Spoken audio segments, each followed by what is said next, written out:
अस्सलाम वालेकुम जी, good morning everybody, क्या हाल है? How is it going?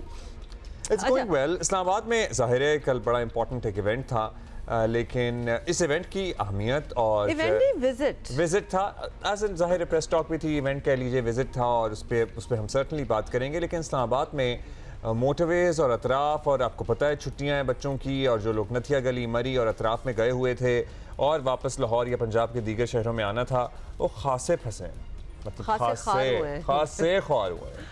तो ऐसे कामों में ऐसे हो जाता होता है, sometimes you don't know what's going to happen. I mean they still had to make their plans to go wherever they were going. अब पता थोड़ी था कि ये हो जाएगा, और फिर आपको पता है ना, इस्लामाबाद एक लॉकडाउन में चला जाता है। वैसे later on in better times इसके बारे में भी सोचना चाहिए हुकूमत को कि कैपिटल क्यों एकदम से, मतलब पूरा ही कैपिटल लॉकडाउन में चला जाता है। There should be some certain parts and entry and exit points as well. मतलब मोटरवे का अगर एक्सेस नहीं कर पा रहे शहरी, तो हुआ क्या था ये भी हम बता दें कि ईरान के सदर मसूद पेज़ेश्कियान ने कल इजहार तशक्कुर के लिए वो पाकिस्तान का अहम दौरा किया है, और जो बता रहा है कि दोनों मुल्कों के दरमियान ताल्लुकात के एक नए दौर का आगाज हो रहा है। और जिस तरह ईरान के सदर का इस्तकबाल किया गया, मतलब काफी इम्प्रेसिव, अनप्रेसिडेंटेड था। मतलब वो तो खैर अभी जहाज में ही थे, तो इर्द गिर्द फाइटर जेट्स जो थे उनको वेलकम करने आ गए थे। इससे अंदाजा लगाना मुश्किल नहीं है कि अमेरिका और ईरान के दरमियान हतमी मुआहदा तय होने के बाद दोनों मुल्क सियासी, सफारती और खासतौर पर माशी शोबों में ताउन के लिए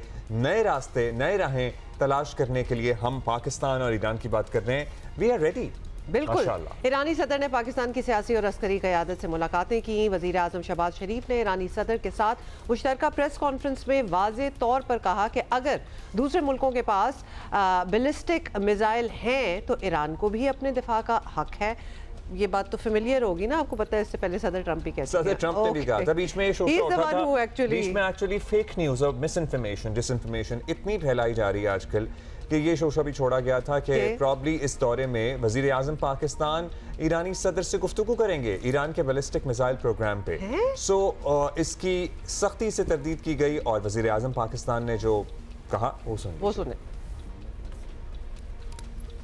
With fullest command at my domain that this MOU does not mention about ballistic missiles. It was never on the table. It was never on the agenda, and Iranian side never wanted to even discuss about it. So that is not an impression. That is a fact of matter. So there should be no second thoughts about it. It must not be misconstrued, because there are spoilers all over the world to scuttle this peace deal. They don't want Iranian nation, great nation, to come out of this ashes of war and touch the zenith of glory. So I want to make it abundantly clear that ballistic missiles, and of course they cannot be double standards, two standards, that some countries can have ballistic missiles and Iran shouldn't have. This is simply, you cannot digest this kind of duplicity. So I think I wanted to make it very clear, Excellency, that the MOU which has been signed by me as a mediator does not mention about ballistic missiles at all, and that is the stated position, so there should be no confusion about it. बड़ी clear cut बात कर दी वज़ीर आज़म ने। साथ ही आपको बताएं कि ईरानी सदर मसूद पेज़ेश्कियान ने भी वाज़ेह किया है कि मुल्क का बैलिस्टिक मिसाइल प्रोग्राम जो है वो अमेरिका के साथ जारी मुज़ाकरात का हिस्सा नहीं है, और इस मामले पर कोई बातचीत नहीं की जाएगी। और आपको पता है इस किस्म की बातें भी हो रही थी कि that should be included as a part of the whole agenda, लेकिन उन्होंने कहा बिल्कुल भी नहीं। इसकी तो वजाहत सदर ट्रंप ने खुद भी कर दी थी। हाँ, तो दूसरे मुल्कों के पास हैं बैलिस्टिक मिसाइल, क्लीन चिट्ठी दे दी थी। ईरान के लिए भी अनफेयर होगा अगर इससे हम उनसे तकाजा करें या ये उम्मीद रखें। अच्छा, दूसरी तरफ अमेरिका और ईरान के दरमियान MOU पर दस्तखत होने के बाद मुज़ाकरात जारी हैं। फरीक़ैन 60 रोज़ के अंदर एक हतमी मुआहदे तक पहुँचने की कोशिश कर रहे हैं, लेकिन इस दौरान दोनों ममालिक की जानिब से अहम मामलात पर मुतज़ाद बयानात भी आ रहे हैं, और ये टू बी ऑनेस्ट एक्सपेक्ट भी किया था। अमरीकी वज़ीर ख़ारजा मार्को रूबियो ने कहा है कि किसी भी हतमी मुआहदे के बाद ईरान को आबने हुर्मुज़ से गुजरने वाले जहाज़ों पर टोल टैक्स लेने या किसी किस्म की फ़ीस आयद करने की इजाज़त नहीं होगी। और इससे पहले जितने भी एक्सपर्ट से हमने बात की, उन्होंने कहा प्रॉब्ली टोल टैक्स का नाम तो नहीं लिया जाएगा, लेकिन may be the ships can escort the boats can escort the ships, या security provide करने के आपको जुमले में पता है कुछ कि वसूल किया जा आप सके? मतलब ये दुनिया का एक निज़ाम है, this would not just be for the straight of Hormuz, Bosphorus Turkey में भी जब इधर से उधर शिप्स हो रही होती हैं उनको एक एस्कॉर्ट दिया जाता है और उसकी एक फीस होती है, whatever you want to call it. तो ये निज़ाम तो ऑलरेडी इन प्रैक्टिस है in the world, so why not over here. अब उनका कहना था कि ये बैनुल-अक़वामी जो है वो These are international waters. आबी गुजरगाह है, इंटरनेशनल वाटर्स हैं, और उसमें आज़ादाना बहरी नकलो हरकत को यकीनी बनाया जाएगा। और दूसरी जानब आपको ये भी बताएं कि ईरान ने अमरीकी सदर डोनाल्ड ट्रंप के इस दावे को मुस्तरद कर दिया है जिसमें उन्होंने कहा था कि तेहरान ने अपने जौहरी प्रोग्राम की निगरानी के लिए आला तरीन सतह के जो मुआयने हैं उनकी हाँ। इजाज़त देने पर इत्तेफाक कर लिया है। चलो ठीक है। सो ईरानी हुक्काम का कहना है कि जोहरी मुआयना कारों की वापसी के हवाले से अभी कोई हतमी फैसला नहीं हुआ। बेसिकली उन्होंने ये नहीं कहा कि हम नहीं दे रहे हैं इजाज़त, नहीं, उन्होंने कहा अभी we haven't decided yet. We haven't decided yet. इसी पे ज़रा बात करते हैं कि where do things seem to be going from here। Ejaz Chaudhary साहब एक सेक्रेटरी खारजा हमारे साथ मौजूद हैं, सीनियर सफारतकार चौधरी साहब। पाकिस्तान ईरान के ताल्लुकात देरीना हैं और अब तो जाहिर है एक अलग ही लेवल है जो रिलेशनशिप कायम हुआ है इस पीस डील के बाद, मजमूई तौर पर खुशगवार ही रहे हैं, लेकिन अभी जिस पार्टनरशिप को हम देख रहे हैं, आपको लगता है कि पाकिस्तान ईरान के ताल्लुकात का भी एक नया चैप्टर साबित हो सकता है? जी बिल्कुल, मैं यही देख रहा हूँ कि पाकिस्तान और ईरान के ताल्लुकात जो है वो बहुत ही सही सिमत में जा रहे हैं। इसमें तो कोई शक नहीं है कि वैसे भी बिलअमूम हमारे ताल्लुकात कोई ख़राब नहीं कह सकते आप उनको, कोई तनाज़ा नहीं था दोनों के दरमियान किसी किस्म का, लेकिन कोई इतने भी ज़बरदस्त नहीं थे क्योंकि इकनॉमिक सैंक्शंस लगी हुई थी ईरान पे और कोई इक़्तिसादी ताल्लुकात भी इतने अच्छे नहीं थे। पॉलिटिकली भी ईरान के अंदर भारत को बहुत जगह मिली हुई थी, BLA का भी वहाँ पे बहुत आना जाना था, लेकिन अल्हम्दुलिल्लाह जब से ये एग्रीमेंट का MOU हुआ है उसके बाद से ईरान को पाकिस्तान के खलास की, पाकिस्तान के खुलूस की बड़ी अच्छी तरीके से समझ आ गई है। और ईरान के सदर का पहला दौरा अब इस डील के फ़ौरन बाद पाकिस्तान आना, ये सिंबॉलिकली ये बताता है कि वो पाकिस्तान के साथ आने वाले दिनों में और भी बेहतर ताल्लुकात अच्छे करना चाहेंगे। तो मैं समझता हूँ कि ये दोनों मुल्कों के लिए बड़ी खैर की खबर है। चलिए, ये तो अच्छी बात है, फिर that something good comes out of it for us as well, that would be great. ये बताइएगा चौधरी साहब कि ईरान के साथ इन नए ताल्लुकात के बाद पाकिस्तान को क्या एक्सपेक्ट करना चाहिए? एक्सपेक्ट कह लें, होप या whatever you want to fill in that blank, हमें कैसे माशी सिक्योरिटी और ख़ास तौर पर सिफारती फ़वाइद मिल सकेंगे? ख़ित्ते में हमारी पोजीशन में कितनी बेहतरी आ सकती है थ्रू दिस? देखिए, 3 किस्म के फ़वाइद तो मैं देख रहा हूँ। एक तो सिक्योरिटी के मैदान में जिस तरीके से उस बॉर्डर पे काफ़ी मसाइल थे, अगर आपको याद हो तो 2024 में तो हमें एक दूसरे पे थोड़ा बहुत फायर भी करना पड़ा क्योंकि कुछ non state actors, militant groups इधर आ जाते थे, ईरान पे हमला करके वापस आते थे, कुछ ईरान से पाकिस्तान पे हमला करके वापस चले जाते थे। तो सिक्योरिटी का बड़ा सख्त इशू बना हुआ था और मुझे लगता है कि अब दोनों तरफ ये ऐसा नहीं हो सकेगा क्योंकि ईरान के अंदर अब BLA को कोई जगह जो है मुझे नज़र नहीं आ रही। दूसरा, इक़्तिसादी लिहाज से हमने बड़ी कोशिश की, एग्रीमेंट्स भी हुए कि हम वो कर लेते हैं आपस में, बॉर्डर मार्केट्स बनाते हैं, लेकिन सैंक्शंस की वजह से कुछ ऐसा हो नहीं पा रहा था।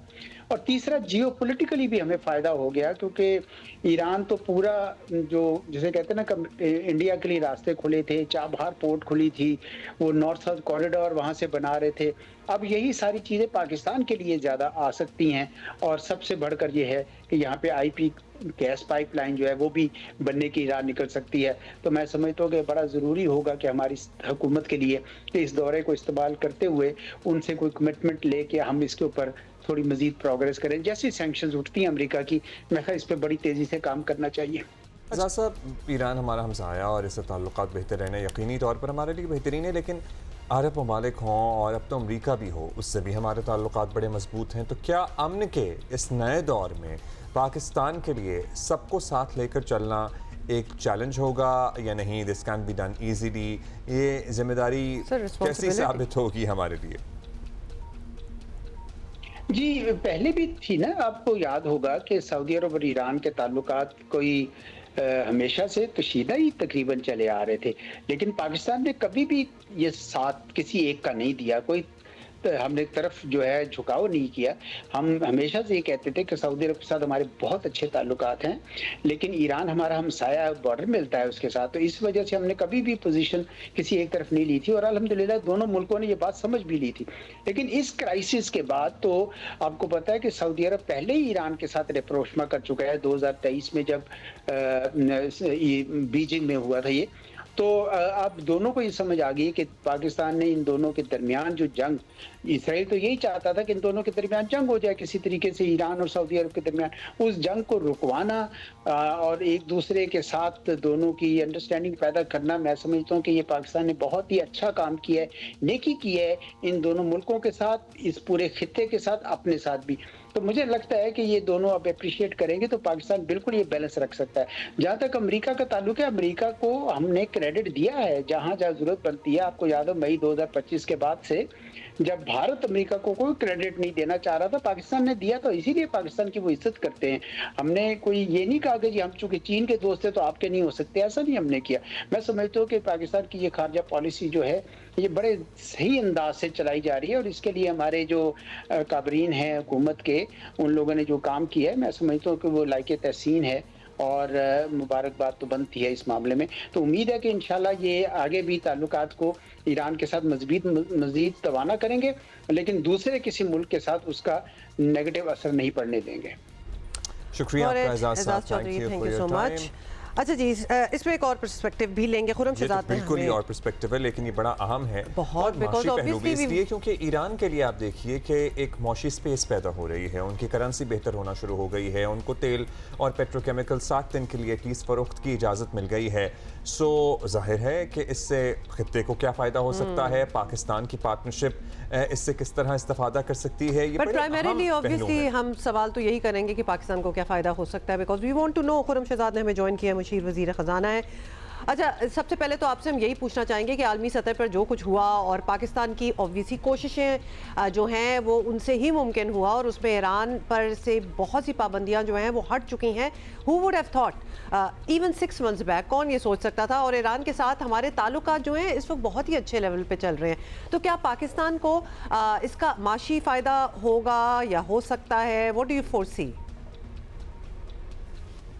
जी बिस्मिल्लाहिर्रहमानिर्रहीम, बहुत शुक्रिया मुझे प्रोग्राम में लेने के लिए। जी बिल्कुल, देखें ये एक बहुत बड़ी डेवलपमेंट है, खासकर ईरान के लिए, उसकी इकोनॉमी के लिए और ये पूरे रीजन के लिए और पर्टिकुलरली पाकिस्तान के लिए। देखिए, इसमें 2 बड़ी चीज़ें पाकिस्तान ने की हैं। एक तो ये कि रिसेंटली एक प्रो ग्रोथ बजट दिया है जिसमें रिलीफ भी है, ग्रोथ का भी आंसर है, सस्टेनेबल ग्रोथ का है, और साथ में फिस्कल रिस्पॉन्सिबिलिटी को भी सामने जो है बरकरार रखा गया है। इसके साथ साथ आप देखें कि ग्लोबल पीस में पाकिस्तान ने लीड किया है। तो एक तरफ जो है एक प्रो ग्रोथ बजट देना एक शिफ्ट है उसके अंदर, और एक तरफ ग्लोबल पीस को रिस्टोर करने में लीड किरदार अदा करना। ये 2 बड़ी चीज़ें आई थिंक बहुत स्ट्रॉन्ग कॉम्बिनेशन बनाती हैं पाकिस्तान के अपने पोटेंशियल को, जो इसका इकोनॉमिक पोटेंशियल है, जो इसके लोगों का पोटेंशियल है, जो इसकी ग्रोथ का, जो इसकी जो ओवरऑल ट्रांसफॉर्मेशन का पोटेंशियल है, वो रिस्टोर करेगा, वो पोटेंशियल अनलॉक होगा इंशाल्लाह गोइंग फॉरवर्ड। और ये पीस बरकरार रहे और साथ साथ एक एग्रीमेंट हो जाए विदिन 60 डेज, और साथ साथ जो है ईरान के लिए सैंक्शंस जैसे हटाई गई हैं ये कंटिन्यू रहें। तो आप देखेंगे कि पाकिस्तान के जो इंटरनल एनवायरनमेंट है, अपना एक इन्वेस्टमेंट एनवायरनमेंट है, वो बेहतर होगा। इस ग्रोथ बजट के साथ सरमायाकारी के बहुत ज़्यादा चांसेस बढ़ गए हैं, अपॉर्चुनिटी बहुत ज़्यादा बढ़ गई है, और पाकिस्तान स्टेबिलिटी पहले ही हासिल कर चुका है अल्हम्दुलिल्लाह, और अब जो है सस्टेनेबल ग्रोथ की तरफ जा रहा है। तो आई थिंक एक तरफ एक अच्छा बजट देना और दूसरी तरफ एक बैलेंसिंग बजट देने का, दूसरी तरफ पीस प्रोसेस को किसी जो है सोल्यूशन की तरफ पहुंचाना, ये 2 बड़ी चीज़ें हैं। मेरे ख्याल में इसका विंडफॉल जो इंशाल्लाह आप देखेंगे आने वाले वक्त में, और ख़ासकर ईरान के साथ मैं आपको बताऊं, हमारी जो ट्रेड है पाकिस्तान की वो रफली कोई $3 बिलियन है। तो $3 अरब में ईरान का सरप्लस है और हमारा डेफिसिट है। उसकी वजह ये कि हम कम चीज़ें भेजते हैं बल्कि मंगवाते ज़्यादा हैं। उसकी वजह ये कि उनके पास एनर्जी का जो कंटेंट है वो बहुत ज़्यादा है। तो हम वहाँ से LPG और ये नेचुरल गैस और पेट्रोलियम प्रोडक्ट्स हो गई, ये सब चीज़ें हम उनसे मंगवाते हैं, और इसके बरक्स जो है हम उनको जो भेजते हैं वो उसमें कंस्ट्रक्शन के प्रोडक्ट्स भी हैं, उसके अंदर डेयरी प्रोडक्ट्स भी हैं, उसके अंदर जो है मीट भी है, उसके अंदर राइस भी है, उसके अंदर कुछ फार्मास्यूटिकल प्रोडक्ट्स, इस तरह की चीज़ें हम भेजते हैं। तो हमारा जो ये बैलेंस है, इसमें आपको याद होगा लास्ट ईयर जो है प्रेसिडेंट पेशकियान जो है पाकिस्तान आए थे और एक B2B लेवल पे एक MOU साइन हुआ था $10 बिलियन तक की ट्रेड को लेके जाने का। यानी कि आज अगर हम 3 अरब पे हैं तो हम अगले कुछ सालों में से $10 अरब पे लेके जाएंगे और उसमें डिफरेंट उसकी डिटेल्स हैं। तो आई थिंक काफ़ी पोटेंशियल है, इंशाल्लाह ये चीज़ें ओपन अप होती हैं। और देखिए फाइनेंसिंग सिस्टम खुल जाए और ट्रेड एक्सचेंज खुल जाए, ये 3 चीज़ें हैं जिसकी बिना पे जो है बहुत ज़्यादा जो है पोटेंशियल है, ना सिर्फ पाकिस्तान का बल्कि इस रीजन एज अ होल जो है बहुत ज़्यादा जो है पोटेंशियल है ग्रोथ का। खुर्रम साहब, ईरानी तेल की ख़रीदारी का बड़ा जिक्र हो रहा है आजकल और ज़ाहिर है उम्मीद भी है, और ईरान पाकिस्तान गैस पाइपलाइन के ज़ुमरे में भी उम्मीद है। क्या मौजूदा हालात में पाकिस्तान के पास ये ऑप्शन है कि ईरानी तेल हम ले सकें, उसे रिफाइन कर सकें, उसे बेच सकें? क्या वो हमें सस्ता पड़ेगा?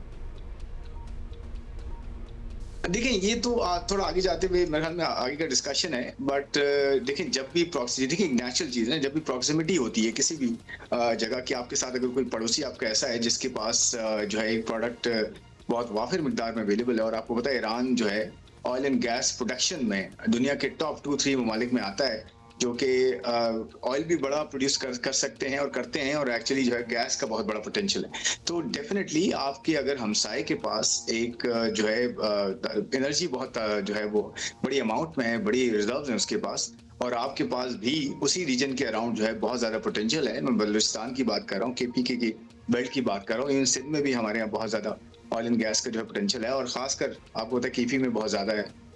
तो इसलिए ये जो प्रॉक्सिमिटी होती है, ये नेचुरली आपकी ट्रांसपोर्टेशन कॉस्ट कम कर देती है, आपकी रिफाइनिंग कॉस्ट भी जो है वो बेहतर हो सकती है, और प्रोवाइडेड कि आपके यहाँ रिफाइनिंग जो है वो बेहतर भी लगी, और वहाँ से आप जो है रॉ प्रोडक्ट, रॉ ऑयल और रॉ क्रूड मंगवा सकते हैं, और पेट्रोलियम प्रोडक्ट्स भी आ सकती है, लेकिन पेट्रोलियम प्रोडक्ट्स का पोटेंशियल आपके पास ज़्यादा हो सकता है। देखिए ये 2 वे होता है कि वहाँ पे अगर क्रूड ऑयल है और हमारे पास रिफाइनिंग बेहतर है, तो ये तो पूरी एक इंडस्ट्री डेवलप हो सकती है। तो देखिए पोटेंशियल तो यानी कि बहुत ज़्यादा, बहुत मैसेज, ना सिर्फ ये कि ऑयल एंड गैस में, बल्कि मैं आपको बताऊं, देखें बॉर्डर एरियाज पे 4 बड़ी पोर्ट्स हैं।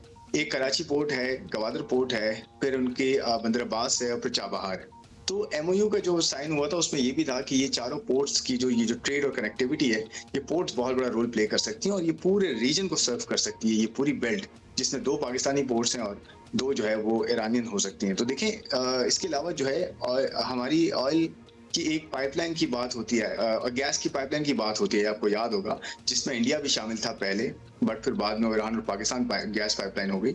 उसका एक बहुत बड़ा पोटेंशियल है, वो हमारे लिए बहुत ज़्यादा जो है एक कलीदी किरदार अदा कर सकती है, वो पाइपलाइन गो थ्रू होती है। देखें मैं आई कैन गो ऑन, बहुत पोटेंशियल है। उसके अलावा आप B2B में जो MOU साइन हुआ था लास्ट ईयर, उसके अंदर जो है FPCCI का उनकी चैम्बर के साथ भी जो है B2B लेवल पे मुआहदों में जो है हिस्सा है, और उसके अंदर खासकर हाई वैल्यू एडेड सेक्टर जैसे कि फार्मास्यूटिकल्स है, इंजीनियरिंग गुड्स है, सिरेमिक्स है, और बहुत सारे सेक्टर्स हैं, उसमें जो है काफ़ी ज़्यादा ट्रेड का पोटेंशियल है दोनों ममालिक के दरमियान, और फिर एक्सपोर्ट का। और फिर मैं इसमें ये भी बात ऐड करना चाहता हूँ कि ईरान के साथ तो ट्रेड का एक पोटेंशियल है, या इस पूरे रीजन के साथ है, बल्कि ईरान वाया ईरान आप जो है तुर्की की बात कर रहे हैं, और सेंट्रल एशिया से तुर्की, और तुर्की से फिर आप जो है यूरोप की बात कर रहे हैं। तो ये पूरा हिस्सा आपको जो है ना बहुत एक स्ट्रेटेजिक जो है ना वो रास्ता आपको मिल सकता है। और एक लास्ट पॉइंट मैं ऐड करूंगा कि देखिए सऊदी अरेबिया के साथ आपका इतना बड़ा जो है वो ट्रेड है, जिसमें खासकर आप बहुत ज़्यादा वहाँ से जो है क्रूड मंगवाते हैं, और खास फिर UAE के साथ भी है। तो इनके साथ जो है ताल्लुकात, और खासकर सऊदी अरेबिया के साथ आपको होता है स्ट्रेटेजिक पैक्ट भी है, और हमारे पास ऑयल फैसिलिटीज़ वगैरह भी मिली हैं।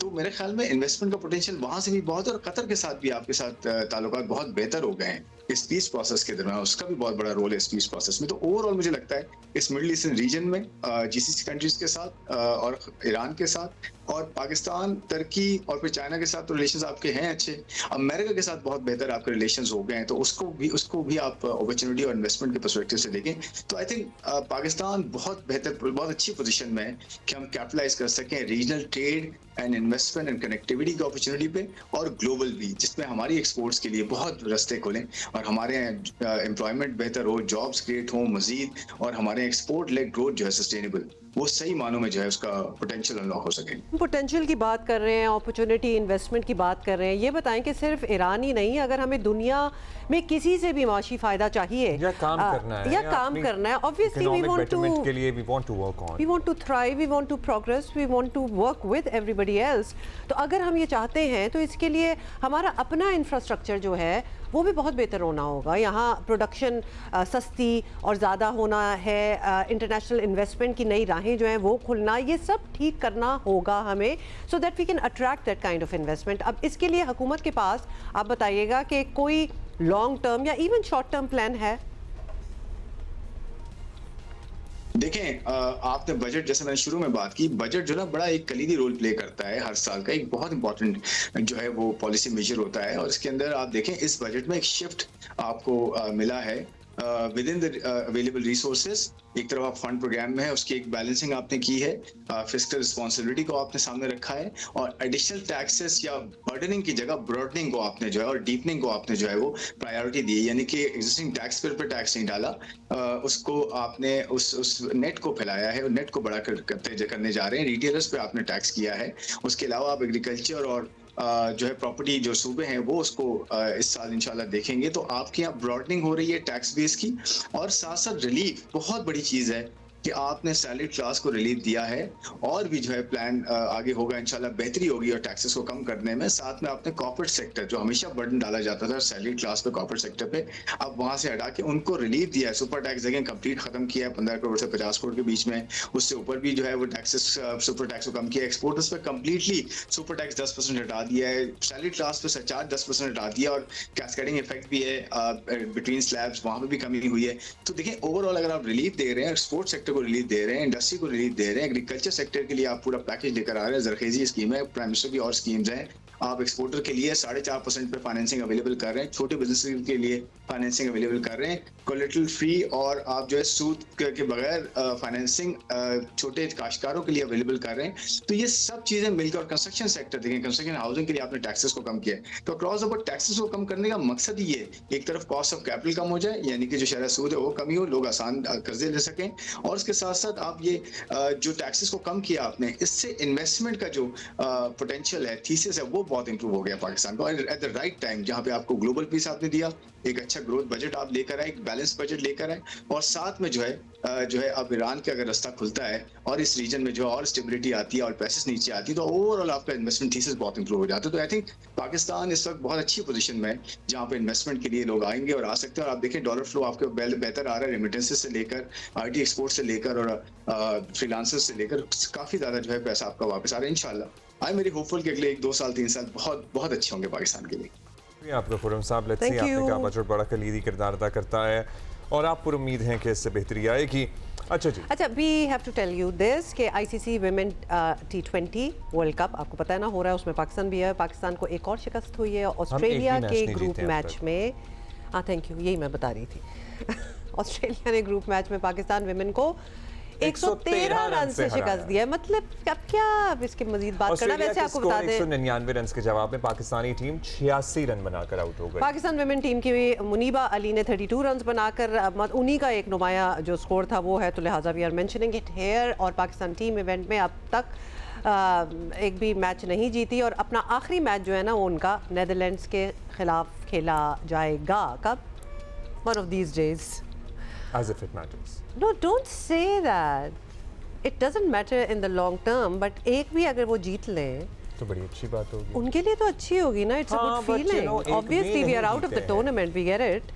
लेकिन जीत तो जीत होती है। उसी उम्र में मैंने कहा था नहीं, आप मुझे आपकी जो लुक थी ना वो नहीं सही लगी। लुक तो मेरी आई नहीं टीवी, मैं तो इधर ही मुड़ के देख रही थी ना, टीवी ने नहीं देखा। But obviously, अच्छा नहीं था। as a cricket fan, we are all disappointed and Yeah, that's right. कोई एक आध, और ये क्या परफॉर्मेंस है, 113 रन से हारना मैच, बहुत बैड, वेरी बैड। सीनियर रहनुमा और वफाकी वजीर अपनी ही पार्टी से शिकवे शिकायतें और मुतालबात और अपीलें कर रहे हैं, वो भी प्रेस कॉन्फ्रेंस में, और उन्हें गिला है। हम किसकी बात कर रहे हैं बताएंगे आपको कि वफाकी हुकूमत का फाटा और पाटा के अवाम से टैक्स लेने का फैसला गलत है। अमीर मकाम साहब की बात हो रही है, और उन्होंने कहा कि जी इस फैसले को हर सूरत वापस लेना चाहिए। पार्लियामेंट हाउस में प्रेस कॉन्फ्रेंस से खिताब में खैबर पख्तूनख्वा से ताल्लुक़ रखने वाले अमीर मकाम ने सूबे में जम होने वाले इलाकों फाटा पाटा के टैक्स के नफाज की सख्त मुखालफत करती है। उन्होंने जोर देकर कहा कि वो बड़े सफ़र करते हैं। हाँ, उन्होंने जोर दिया और ये कहा कि फाटा के अवाम पहले ही बहुत ज़्यादा मुश्किलात और महरूमियों का सामना कर रहे हैं और यहाँ अमन व अमान का भी मसला है। वैसे ही सारी चीज़ें तो हैं भी, और ऐसे हालात में दुकानदारों पर सेल्स टैक्स आयद करना मुनासिब नहीं है। और उन्होंने ये भी कहा कि वजारत जो है वो आने जाने वाली चीज़ है, लेकिन अपने लोगों के हकूक़ के लिए आवाज़ ज़रूर उठानी चाहिए, जो वो कर रहे हैं। सुने।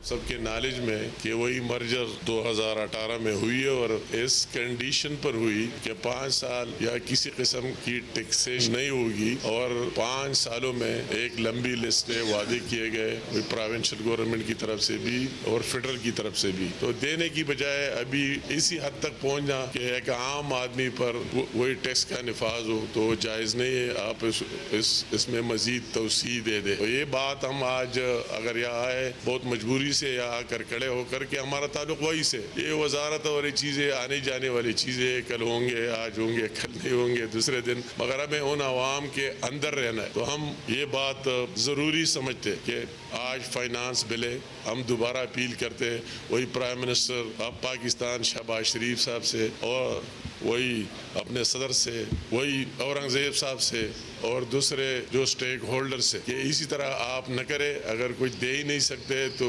लेने की कोशिश न करें कि आम दुकानदार पर भी वही टैक्स वही लग जाए। अच्छा, साथ ही आपको बताएं कि सीनियर लीगी रहनुमा का कहना था कि फाटा और पाटा जैसे पसमानदा इलाकों के अवाम पर टैक्सों का बोझ डालकर उन्हें एहतजाज पर मजबूर ना किया जाए। अमीर मुकाम वफाकी वज़ीर अमूर कश्मीर और गिलगित बल्तिस्तान हैं और इस वक्त आज़ाद कश्मीर के मखसूस सियासी हालात में अमीर मुकाम का हकूमती पॉलिसी से इख्तलाफ जो है वो बज़ाते ख़ुद हुकूमत के लिए ऑब्वियसली अलार्मिंग होना भी चाहिए। अमीर मुकाम के अपने ही पार्टी क़यादत से शिकवे बता रहे हैं कि खैबर पख्तूनख्वा में सिर्फ PTI ही वफाकी हुकूमत के लिए वाहिद चैलेंज नहीं, उनके अपने लोग भी हुकूमती पॉलिसी से खुश नहीं हैं। और बतौर सियासी जमात खैबर पख्तूनख्वा में मुस्लिम लीग नून का सियासी वजूद पहले ही काफ़ी बड़ा कम हो चुका है, सुगड़ चुका है एक्चुअली। और ऐसे में जब पार्टी के अपने लोग ही प्रेस कॉन्फ्रेंस करने पर मजबूर होंगे तो हुक्मरान जमात को अपनी पॉलिसीज़ पर नज़रसानी करना पड़ेगी। And this is something that they should actually think about. Let's talk about it first. करते हैं doctor Ibadullah Khan, opposition leader हैं खैबर पख्तूनख्वा में, उनसे। बात साहब बहुत शुक्रिया। अमीर मकाम साहब ने फाटा पाटा के टैक्सेस का जो मामला उठाया है, क्या इस बारे में कोई गुफ्तगू थी? हमें तो बड़ा अचानक सा लगा। वफाकी हुकूमत के इक़दाम बल्कि पॉलिसीज़ पर बड़ी सख्त तनकीद भी की गई है। सो बात यहाँ तक क्यों पहुँची कि उन्हें प्रेस कॉन्फ्रेंस करना पड़ी? इंटरनल मीटिंग्स में डिड ही डिस्कस इट? देखो, एक तो मैं ये क्लियर करता चलूँ कि ये फर्स्ट टाइम और या अचानक बात नहीं है कि उसने की है। ये आपको याद होना चाहिए कि ये 2014 में परवेज़ खटक ने एक समरी मूव की थी कि जो पाटा है इसमें कस्टम एक्सटेंड करे और फेडरल गवर्नमेंट ने वो की भी। उस वक्त में MNA था, मीर मुकाम साहब एडवाइज़र थे। हम दोनों ने अपने रेजिग्नेशन दिए थे नवाज शरीफ साहब को और मैं मशकूर हूँ कि डार साहब ने फिर हमारे साथ पंजाब हाउस में प्रेस कॉन्फ्रेंस करके वापस किए। फिर जब ये मर्जर हुई उसके बाद जब टैक्स लगाने की बात हुई, कस्टम की बात हुई, ये PDM गवर्नमेंट में भी उस वक्त भी अमीर मुकाम साहब ने फ़ाइट की। वो कैबिनेट मेंबर था और उसने लास्ट मोमेंट पर विड्रा किया था। फिर लास्ट ईयर भी इस तरह हुआ, दिस ईयर भी। तो ये एक तो अचानक नहीं है, हम मुसलसल ये इसलिए कह रहे हैं कि वो इलाके जो है एक्स फाटा हो या पाटा हो पासमानदा है, उन लोगों के मसाइल है, जंगज़दा है, दहशतगर्दी है, मिलिटेंसी ने सब कुछ तबाह किया है। तो इसलिए हम कह रहे हैं कि पहले उन लोगों की लेवल अप किया जाए, फिर अगर टैक्स एक्सटेंशन हो तो फिर होनी चाहिए। अच्छा, अब ये भी बताइएगा, मुस्लिम लीग नून और वफाकी हुकूमत की दीगर जमातों की इस नौयत की शिकायत तो हमेशा सूबाई हुकूमत और तहरीक इंसाफ से रही हैं। क्या अमीर मुकाम के ताज़ा ऐलानात के बाद ये समझा जाए कि अब तहरीक इंसाफ से शिकायतें ख़त्म हो गई हैं? नहीं, ये जो मैंने जिक्र किया 2014 का, वो भी गन जो है इनिशिएटिव PTI गवर्नमेंट की थी। परवेज़ खटक चीफ मिनिस्टर था, उसने कैबिनेट से रू करवा कर वो समरी भेजी थी, PTI ने की थी। फिर लास्ट जो मर्जर हुआ, फिर जो ज्यादती हुई वो भी इमरान ने की थी। 4 बजट उसने पास किए, उसने कुछ नहीं दिया, न जमाजदा को कुछ दिया, न एक्स पार्टा को कुछ दिया। तो उससे तो अपनी जगह है, लेकिन उससे हम एक्सपेक्ट भी नहीं करते, क्योंकि वो जो लोग हैं वो जो कुछ कर रहे हैं इस सूबे के साथ जो कर रहे हैं वो आपके सामने है, हमारे सामने कोई तबाही बर्बादी लेकर आए हैं। उससे तो हमारी एक्सपेक्टेशन नहीं है। अपनी गवर्नमेंट से हमारी एक्सपेक्टेशन है, इसलिए हम पॉलिटिकल वर्कर है, अपने लोगों के लिए आवाज़ उठाना ये कोई गुनाह नहीं है, ये डेमोक्रेसी का हुस्न भी और हिस्सा भी। अच्छा सर, आप जिस सूबे में अपोजिशन लीडर हैं वहाँ तमाम तहरीक इंसाफ मुखालिफ जमातों की ख्वाहिश है कि इनकी हुकूमत बने। अब सियासी तौर पर तो बड़ी फितरी सी ख्वाहिश है, लेकिन ऐसी जमातों के सीनियर लीडर अगर खुद इस्लामाबाद के मुखालिफ हो जाएं या एटलीस्ट बयानात में पब्लिकली तहफ़्फ़ुज़ात रखने लगें, तो क्या सूबे में ये सोच रखना मुमकिन भी रहा है कि कभी कोई तहरीक इंसाफ की मकबूलियत को चैलेंज भी कर सकेगा यहाँ?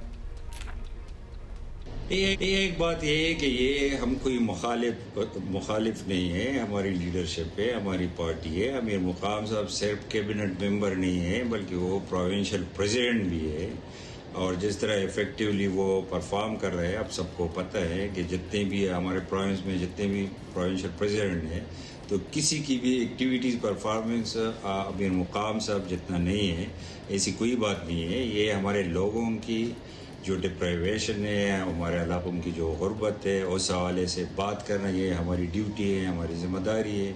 उन लोगों ने अगर हमें भेजा है तो उन लोगों को रिप्रेजेंट करना हमारी रिस्पॉन्सिबिलिटी है, और हम उम्मीद भी रखते हैं कि कई सालों से इस तरह रिपीटेड रिक्वेस्ट पर विड्रा हुए एग्जाम्शन मिली, तो मैं उम्मीद रखता हूँ कि इंशाअल्लाह इस तरह भी एग्जाम्शन मिलेगी। इसके अलावा पार्टी के साथ डिफरेंस है या दूसरी बात है, अगर किसी के जहन में हो तो ऐसी कोई बात नहीं है। वो हमारा कायद जो है मियां नवाज शरीफ साहब है, शहबाज शरीफ साहब हमारे प्रीमियर है, तो ऐसी कोई बात नहीं है। लेकिन अपने लोगों के लिए फ़ाइट करना ये हमारी एज ए पॉलिटिकल वर्कर हमारी रिस्पॉन्सिबिलिटी है। बहुत शुक्रिया हमसे बात करने का। Doctor Abadullah Khan, opposition leader KP, हमसे बात कर रहे थे। So there is that's where they stand. अच्छा, मैं बार पता स्क्रीन पे इसलिए मुझे लग रहा है मेरे कपड़ों पे कुछ गिर गया है, लेकिन ये गिरा नहीं हुआ। गिरा नहीं है। खैर, अच्छा, let's talk about football now. भाई रोनाल्डो के फैंस बहुत खुश हैं। फीफा फुटबॉल वर्ल्ड कप में पुर्तगाल ने उज़्बेकिस्तान को 0 के मुकाबले में 5 गोल से हरा दिया है, और क्रिस्टियानो रोनाल्डो ने 2 गोल स्कोर किए हैं, और उनके फैंस ओवर द मून, पागल हो गए। हाँ, दीवाने से हो गए। और अच्छा, मैं एक बात बताऊं, सो आई ऑब्वियसली आपको पता है कि सारे बिग प्लेयर्स ने अपने अपने गोल्स तो इस टूर्नामेंट में कर लिए। Ronaldo was the only one missing, और इंतज़ार भी था। सो और आपको पता है मैचेस बड़े पाकिस्तान टाइम से लेट स्टार्ट होते हैं, but yesterday I stayed up just to see, I saw the first goal जो रोनाल्डो ने किया, और फिर मुझे लगा कि बस अब मेरा सफल हो गया, बहुत अच्छी बात है, और मैं सोने चली गई। But however good to know. अच्छा, आपको बताएं कि एक दिन है आपको, रोनाल्डो वर्ल्ड कप की तारीख के दूसरे मौमर तरीन गोल स्कोरर भी बन गए हैं। खुदा के लिए, मतलब 40 का भी नहीं है वो, शायद 40 ही होगा, आपने मौमर तरीन बना दिया। नहीं 40, how old is He's only 40 years old. Is he? Yes. Abdullah, he is 40 years old, and Messi, by the way, is like 37 or something. चले 41 कर ले आप। He is 41. तो आपने क्यों इतना भारी जो टर्म है मुअम्मर तरीन कह दिया? पुर्तगाल के स्टार फुटबॉलर रोनाल्डो की बात हो ही रही है, तो इन्होंने 6 मुख्तलिफ वर्ल्ड कप एडिशंस में अच्छा, इसलिए कहा था आपने। 6 मुख्तलिफ वर्ल्ड कप एडिशंस में गोल करने वाले पहले खिलाड़ी भी बन गए। मतलब so he has been a part of 6 world cups, इसलिए आप कह रहे हैं। Okay, I'll give it to you। और नहीं, ये एक अलग है, ठीक है। इन्होंने गोल किए हैं 6 के 6 में। मेसी ने भी 6 वर्ल्ड कप खेले हैं, लेकिन उन्होंने एक वर्ल्ड कप ऐसा था जिसमें उन्होंने गोल नहीं किया था। चलो ठीक है। So he has played 6 and scored goals in all of them, and also he is the दूसरा मोहम्मद तरीन। You had to put it in। वैसे देखें, आपको स्पोर्ट जो है, otherwise 40 is a very prime age. I mean इसके इनकी fitness आप चेक करें, आप इनकी फिटनेस चेक करें, मेरा दिल ही नहीं जा रहा कि मैं इनको 40 या 50 या whatever. I just don't want to talk about age because he is ageless. इनको देख के बिल्कुल नहीं लगता कि इनको कोई तकलीफ हो रही होगी कि मुअम्मर तरीन पाकिस्तान में बैठा हुआ है, एक अब्दुल्ला उनको मुअम्मर कह रहा है। अच्छा खैर, इन एनी केस रोनाल्डो के फैंस बहुत, they really have 975 goals in total by the way इनके हैं। रोनाल्डो के दुनिया में किसी के भी सबसे ज्यादा goals, that's the highest number. पता है कितने? 916। तो आसपास ही हैं वैसे। हाँ, और ये बड़ी पुरानी नौजवानों की, बच्चों की, फुटबॉल लवर्स की, नॉट सो नौजवानोों की बहस है कि who is the GOAT. It's okay, they can both be the goats.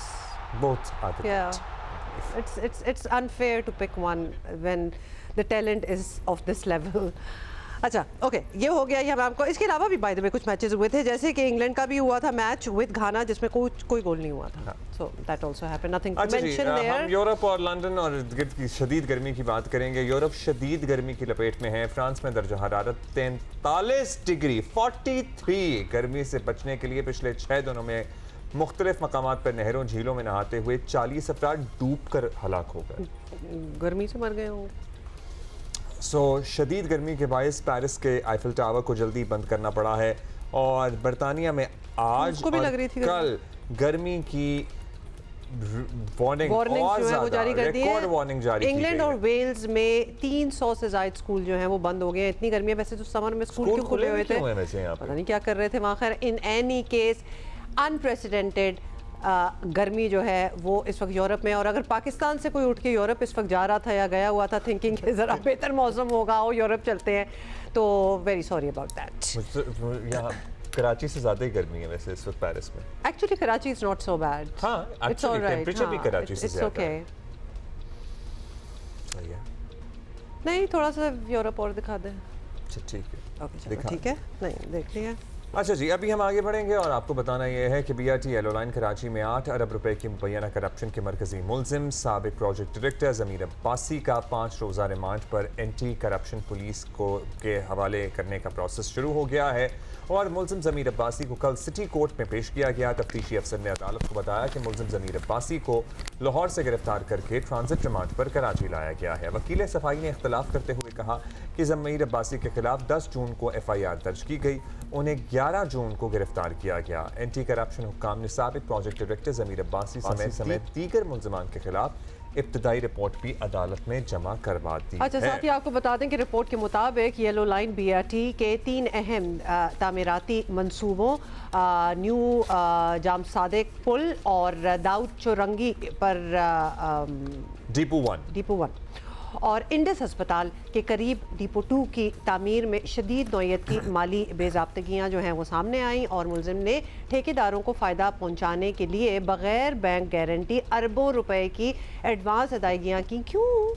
और अदालत ने 27 जून तक समात मुलतवी करते हुए अगली पेशी जो है उस पर पेशरफ्त रिपोर्ट से आगाह करने का भी हुक्म दिया। मतलब that is massive amount of money.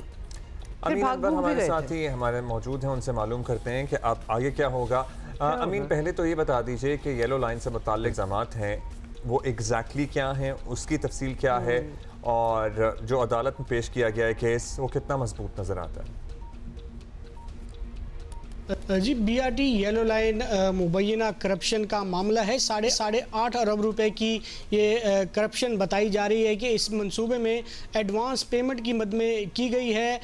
तफ्तीशी अफसर का ये कहना है कि जो साबिक प्रोजेक्ट डायरेक्टर हैं ज़मीर अहमद अब्बासी और उनके साथ एक और अफसर हैं जामन दास जो इस केस में मफरूर हैं, उनकी मिली भगत के साथ ये तमाम काम किया गया है और जिससे 8.5 अरब रुपए की एडवांस अदायगियाँ कॉन्ट्रैक्टर को की गई है, जिसमें इख्तियारात के नाजायज़ इस्तेमाल और कौमी ख़जाने को नुकसान पहुँचाने के इल्ज़ामात हैं, जिसके CMIT एक टीम बनाई गई थी जिसने इंक्वायरी की और इंक्वायरी के बाद 10 जून को ज़मीर अब्बासी व दीगर के ख़िलाफ़ एक FIR एंटी करप्शन में दर्ज की गई, जिसमें ये बताया गया कि 8.5 अरब रुपए से ज़ायद की जो मुबैना तौर पर एडवांस रकम अदा की गई है कॉन्ट्रैक्टर को, जिसके बाद उस पर 1 अरब से ज़ायद का मुनाफा भी हासिल किया गया है कि क्योंकि वो रकम जो है वो बैंक में डिपॉजिट की गई थी और उस पर जो है वो 1.25% जो है वो मुनाफा हासिल किया गया है। और ये इल्ज़ामात हैं एंटी करप्शन की जानिब से मुलजिम साबिक प्रोजेक्ट डायरेक्टर ज़मीर अब्बासी व दीगर के ख़िलाफ़। अच्छा अमीन, अब ये बताएं कि ये मरकज़ी मुलजिम जो हैं वो हिरासत में लिए जा चुके हैं, अदालत में पेश भी कर दिया गया है। मुलजिम के वकला का क्या मौक़िफ़ सामने आया है? कि मतलब वो अपनी सफाई कैसे पेश करेंगे, कर क्या रहे थे? मुलजिम को अदालत में पेश किया गया और जहां उनके वकला ने एफआईआर पर काफ़ी कानूनी सवालात खड़े कर दिए हैं, जिसमें उनका ये कहना था कि एंटी करप्शन कानून के तहत ये मुकदमा दर्ज नहीं किया गया है। कानून के मुताबिक पहले इल्ज़ामात की इंक्वायरी होती है और उसके बाद मजाज अथॉरिटी की इजाज़त के बगैर मुकदमा दर्ज होता है, लेकिन ज़मीर अब्बासी के केस में ऐसा नहीं किया गया। यहाँ पहले मुकदमा दर्ज किया गया है जबकि उसके बाद इन्वेस्टिगेशन की जा रही है, जबकि जो CMIT इंक्वायरी रिपोर्ट बनाई गई थी उसमें उसकी कोई कानूनी हैसियत नहीं है और इल्ज़ामात ही आयद किए गए हैं उस पर। लिहाजा मुलजिम को ज़ाब्ता फौजदारी की सेक्शन 63 के तहत डिस्चार्ज करने का कहा है मुलजमान के वकला ने। और इसके साथ साथ मुलजिम के वकला ने ज़मीर अब्बासी की गिरफ्तारी पे भी जो है वो तहफ़्फ़ुज़ात का इजहार किया। उनका ये कहना है कि ज़मीर अब्बासी को लाहौर से गिरफ्तार किया गया है 11 जून को और उसके बाद उन्हें इतने दिन तक गैर कानूनी हिरासत में रखा गया और कल जब उनकी गिरफ्तारी जाहिर की गई तो उसमें भी कोई जहां से गिरफ्तारी जाहिर की गई है लाहौर से, वहां का कोई गवाह जो है वो मेमो ऑफ अरेस्ट में शामिल नहीं किया गया है। तमाम लोग यहीं के गवाह जो है उसमें शामिल किए गए हैं। और इसके अलावा ज़मीर अब्बासी की गुमशुदगी के हवाले से 2 दरख्वास्तें, एक सिंध हाई कोर्ट में और एक लाहौर हाई कोर्ट में दायर की गई थी, जिस पर नोटिस हुए। और लाहौर हाई कोर्ट में जो दरख्वास्त दायर की गई थी उस पर ज़मीर अब्बासी के वालिद की मुद्दत में लाहौर के एक थाने में मुकदमा भी दर्ज हुआ है ज़मीर अब्बासी की गुमशुदगी का। तो ज़मीर अब्बासी ने भी अदालत को बताया कि उन्होंने कोई गैर कानूनी काम नहीं किया है और एडवांस अदायगियाँ जो है वो इसलिए की गई ताकि मनसूबा ताख़ीर का शिकार ना हो। और उन्होंने 9 माह पहले ही अपना जो काम था वो कॉन्ट्रैक्टर से मुकम्मल करा लिया। ताहम कॉन्ट्रैक्टर्स पर कोई इल्ज़ामात नहीं लगाए गए और उन पर ये झूठे इल्ज़ामात लगाए गए हैं। ताहम उन्हें अदालतों पर भरोसा है और आज जो एंटी करप्शन की FIR थी उस पर काफ़ी सवालात उठाए गए हैं। अच्छा, अब अमीन, इन मुलजिमान की ज़ाहिर लाहौर से गिरफ्तारी से पहले इनके अहल खाना ने लापता होने की एक रिपोर्ट भी दर्ज कराई थी, उस मामले का क्या बनेगा? जी बिल्कुल, मुलजिम के खिलाफ जैसे ही ट्रायल आगे बढ़ेगा तो उसमें यकीनन इस बात को भी कंसीडर किया जाएगा अदालत की जानिब से कि मुलजिम को कब और कहां से गिरफ्तार किया गया है, क्योंकि मुलजमान के वकला ने आज जो 2 दरख्वास्तें, एक सिंध हाई कोर्ट में और एक लाहौर हाई कोर्ट में जो दायर की गई थी, उनकी नकूल जो है वो अदालत में पेश की हैं और तमाम रिकॉर्ड अदालत के सामने रखा है कि ज़मीर अब्बासी 11 जून से जो है वो लापता थे और उनकी बाजियाबी के लिए चेयरमैन एंटी करप्शन व समेत दीगर हुकाम को खतूत भी लिखे गए थे। और लाहौर हाई कोर्ट में ज़मीर अब्बासी के वालिद की जानिब से जो दरख्वास्त दायर की गई थी बाजियाबी की, उस पर लाहौर हाई कोर्ट ने मुकदमा दर्ज करने का भी हुक्म दिया था और लाहौर में ही ज़मीर अब्बासी की गुमशुदगी का मुकदमा जो है वो दर्ज है। लिहाजा जैसे जैसे ही कार्रवाई आगे बढ़ेगी, अब मामला जो है वो इन्वेस्टिगेशन स्टेज पर है, मुलजिम रिमांड पर है, 5 रोज़ा रिमांड जो है वो अभी लिया गया है एंटी करप्शन की जानिब से। एंटी करप्शन का ये कहना है कि ज़मीर अब्बासी से कुछ रिकॉर्ड जो है वो रिकवर कराना है और मुलजिम एक मफरूर है उसे भी गिरफ्तार करना है, लिहाजा जिस्मानी रिमांड ज़रूरी है। उस पर अदालत ने 5 रोज़ा जिस्मानी रिमांड पर ज़मीर अब्बासी को एंटी करप्शन के हवाले किया है और साथ इन्वेस्टिगेशन को ये हिदायत की गई है कि वो आइंदा समात पर पेशरफ्त रिपोर्ट भी अदालत में जमा कराएं। ठीक है जी, शुक्रिया। थैंक यू अमीन अनवर। मतलब कि मेजर करप्शन, और ये तो एक किस्सा है जिसकी हम बात कर रहे हैं, अदरवाइज आपको पता है pockets of corruption are absolutely everywhere. और फिर हम ये सवाल करते हैं कि हम तरक्की क्यों नहीं कर रहे, क्या हो रहा है और काम क्यों नहीं मुकम्मल होता? एग्जैक्टली मुकम्मल नहीं होते, मतलब पूरी जनरेशंस आगे चली जाती हैं और काम नहीं पूरे होते। ये रीजन आपके सामने हैं। तो yes, hopefully justice will be done. अब क्या करें, ट्रिब्यूट दें एक? जी बिल्कुल। ओके, और आज हम पाकिस्तान फिल्म इंडस्ट्री के एक ऐसे अदाकार को याद कर रहे हैं जिसको सही मानों में ट्रेंड सेटर कहा जा सकता है। किंग ऑफ एक्सप्रेशन और किंग ऑफ एक्शन कहलाने वाले सुल्तान राही को हम ट्रिब्यूट पेश करेंगे। 24 जून 1938 में ये भारतीय शहर सहारनपुर में पैदा हुए थे। सहारनपुर तो आपने ऐसे कहा है जैसे आप भी वहीं पैदा हुए थे।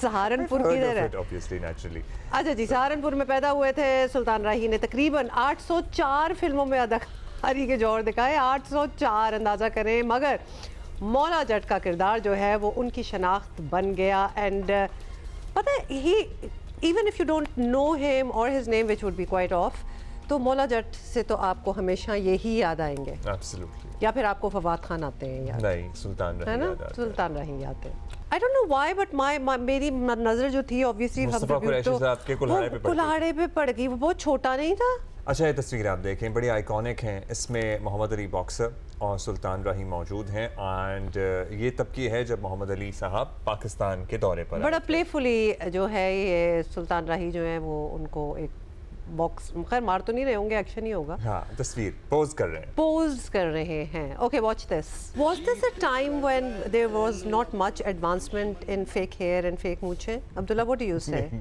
वैसे नहीं, हेयर इज स्टिल ओके, मूछों का क्या सीन चल रहा है? मूछों का ये स्टाइल था। अब नहीं, ये स्टाइल नहीं, दिस इज नॉट ये क्लीन शेव सुल्तान राही भी देखें, ये क्या वैसे हेयर स्टाइल है, लेकिन चलिए ये आइकॉनिक बना। अच्छा, I am not body shaming aliens और एनीवन।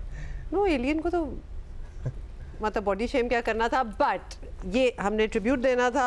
मुझे और लग रहा है कि ये रोबोट नहीं होंगे, ये एलियन ही बने वैसे किरदार इनका, क्योंकि उन्होंने कहा है कि मैं तुम्हें अगली दुनिया में भेजने आया हूँ। अब अगली दुनिया में रोबोट तो नहीं भेज सकता ना, अगली दुनिया में तो कोई एलियन ही भेजेगा। What do you think of it? हम सुल्तान राही साहब को ट्रिब्यूट दे रहे थे और उनका एक ऐसा हमने मूवी क्लिप निकाला जिसमें वो एलियन / रोबोट बने हुए हैं और हीरो जो कि शेखी साहब हैं उनको भेज रहे हैं किसी और दुनिया में, मतलब किसी और सैयारे पे। हम फंस गए ना उधर। मूवी का नाम है son of Andata and it was actually quite a famous movie. I have heard this name before. और इसमें गुलाम मोइनुद्दीन भी थे, इसमें आगा तालिश भी थे, इसमें काफी लोग थे। And it is on YouTube, so I just found it, it's there.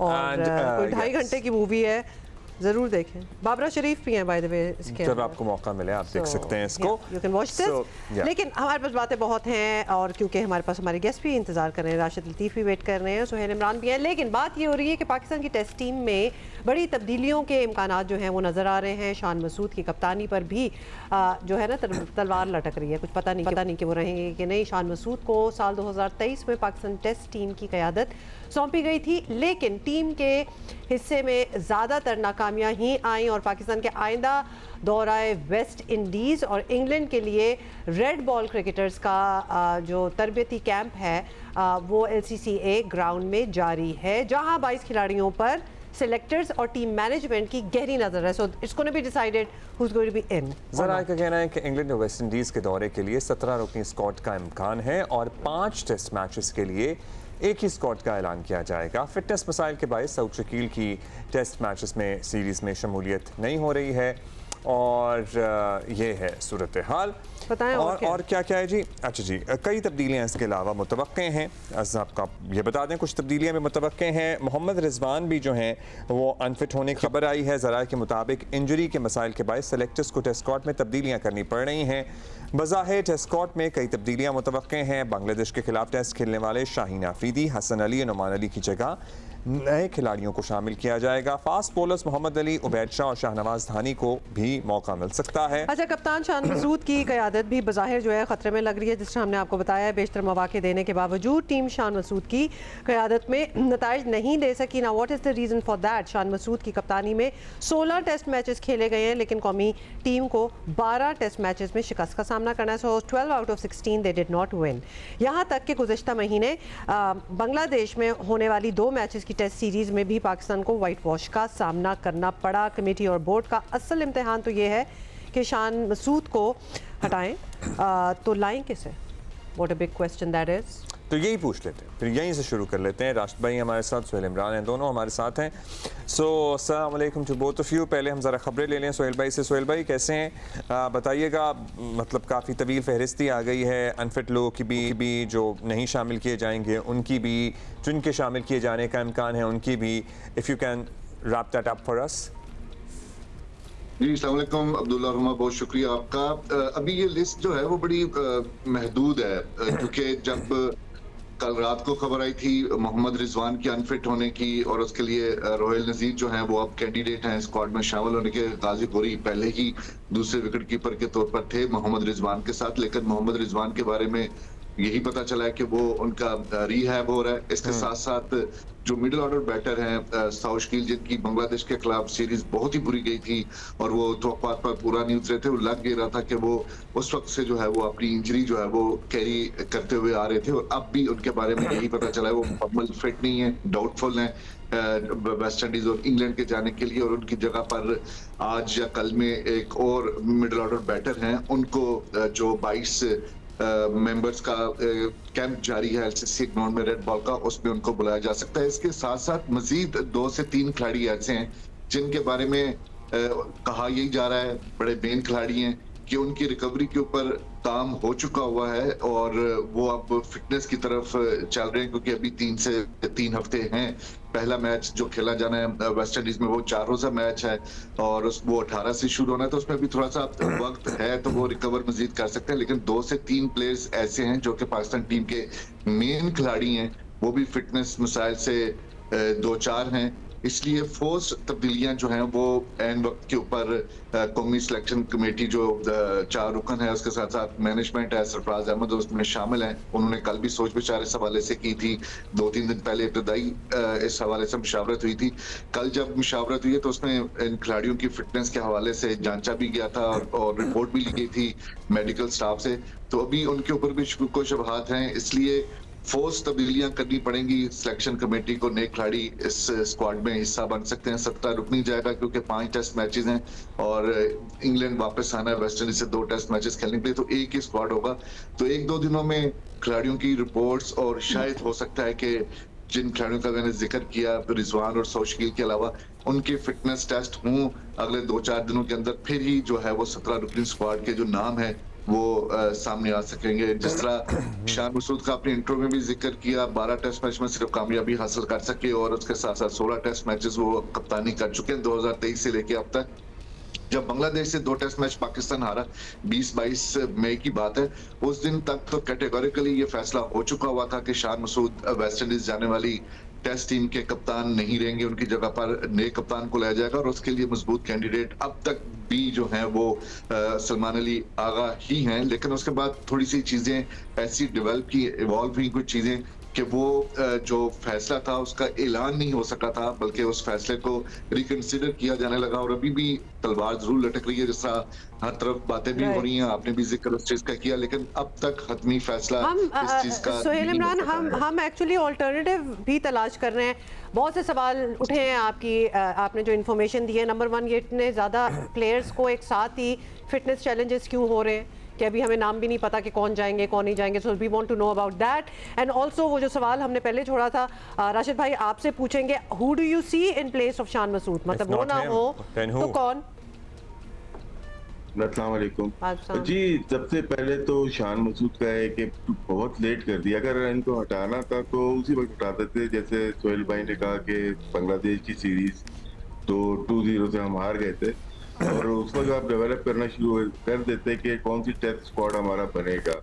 और सलमान अली आगा कैंडिडेट हैं ऐसे जो कि वनडे और टेस्ट क्रिकेट में कप्तानी कर सकते हैं। उनको जो फॉर्मेट दिया गया है एज ए कैप्टन T20 वो मुनासिब नहीं था उनके लिए भी और पाकिस्तान टीम को बहुत बड़ा नुकसान पहुंचा है उनकी कप्तानी से भी। और जब उनको कप्तान बनाया गया T20 में, उनकी वनडे की परफॉर्मेंस, उनकी टेस्ट की परफॉर्मेंस दोनों डिक्लाइन हुई है, नीचे की तरफ आई है। यह हमें देखना पड़ेगा कि जब वो टेस्ट के कप्तान अगर बन जाते हैं तो उनकी परफॉर्मेंस कैसी आती है।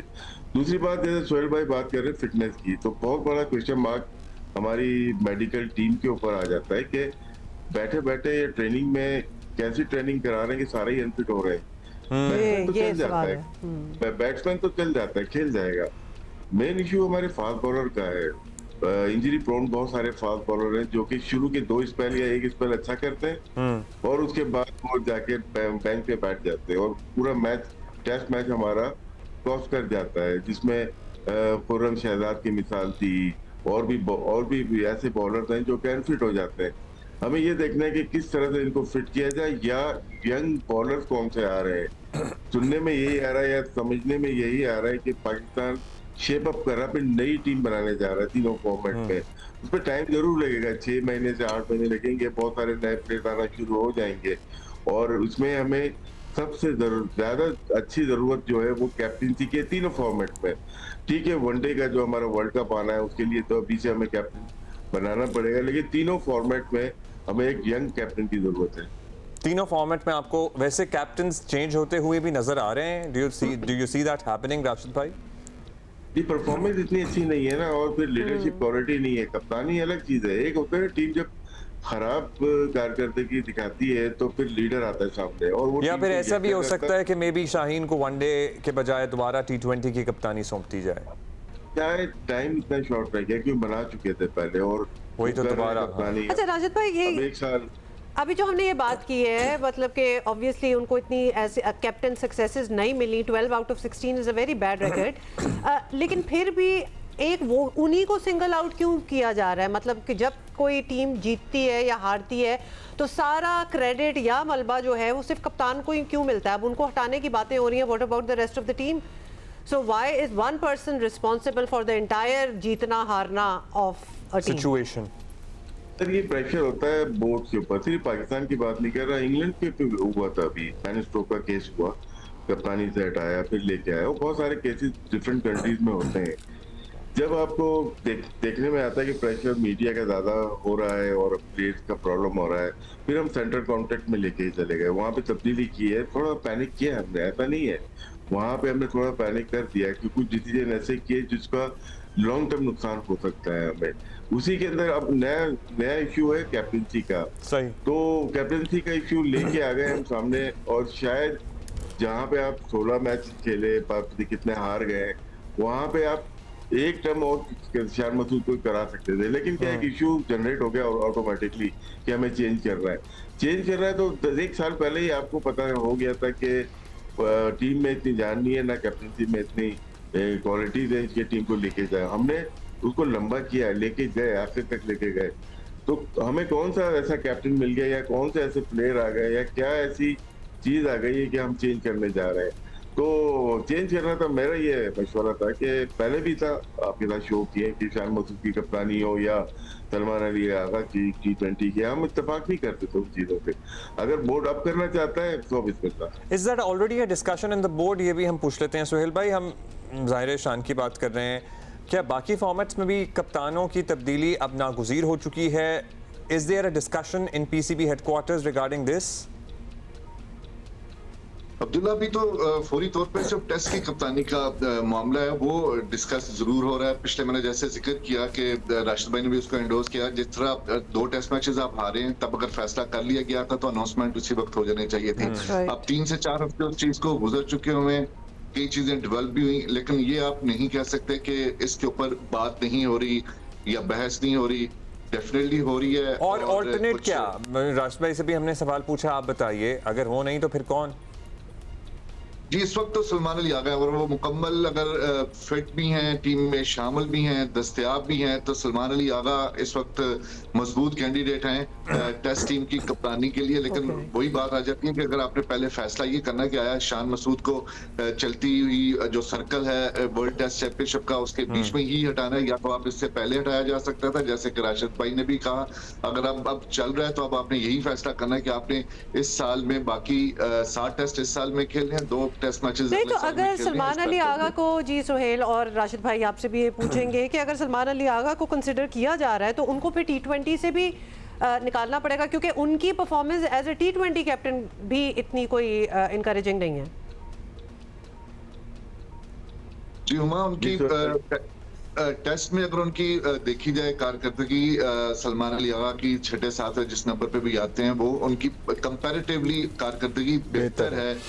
नहीं, हम भी यही कह रहे हैं कि उनकी टेस्ट में बेहतर है, उनकी T20 में, except that he performed in PSL, उसके अलावा कारकर्दगी या उनकी कैप्टनसी में की T20 हमारे सामने है। सो क्या हम ये देखेंगे कि हाँ वहां से उनको रिलीफ करके ये जिम्मेदारी दी जाएगी?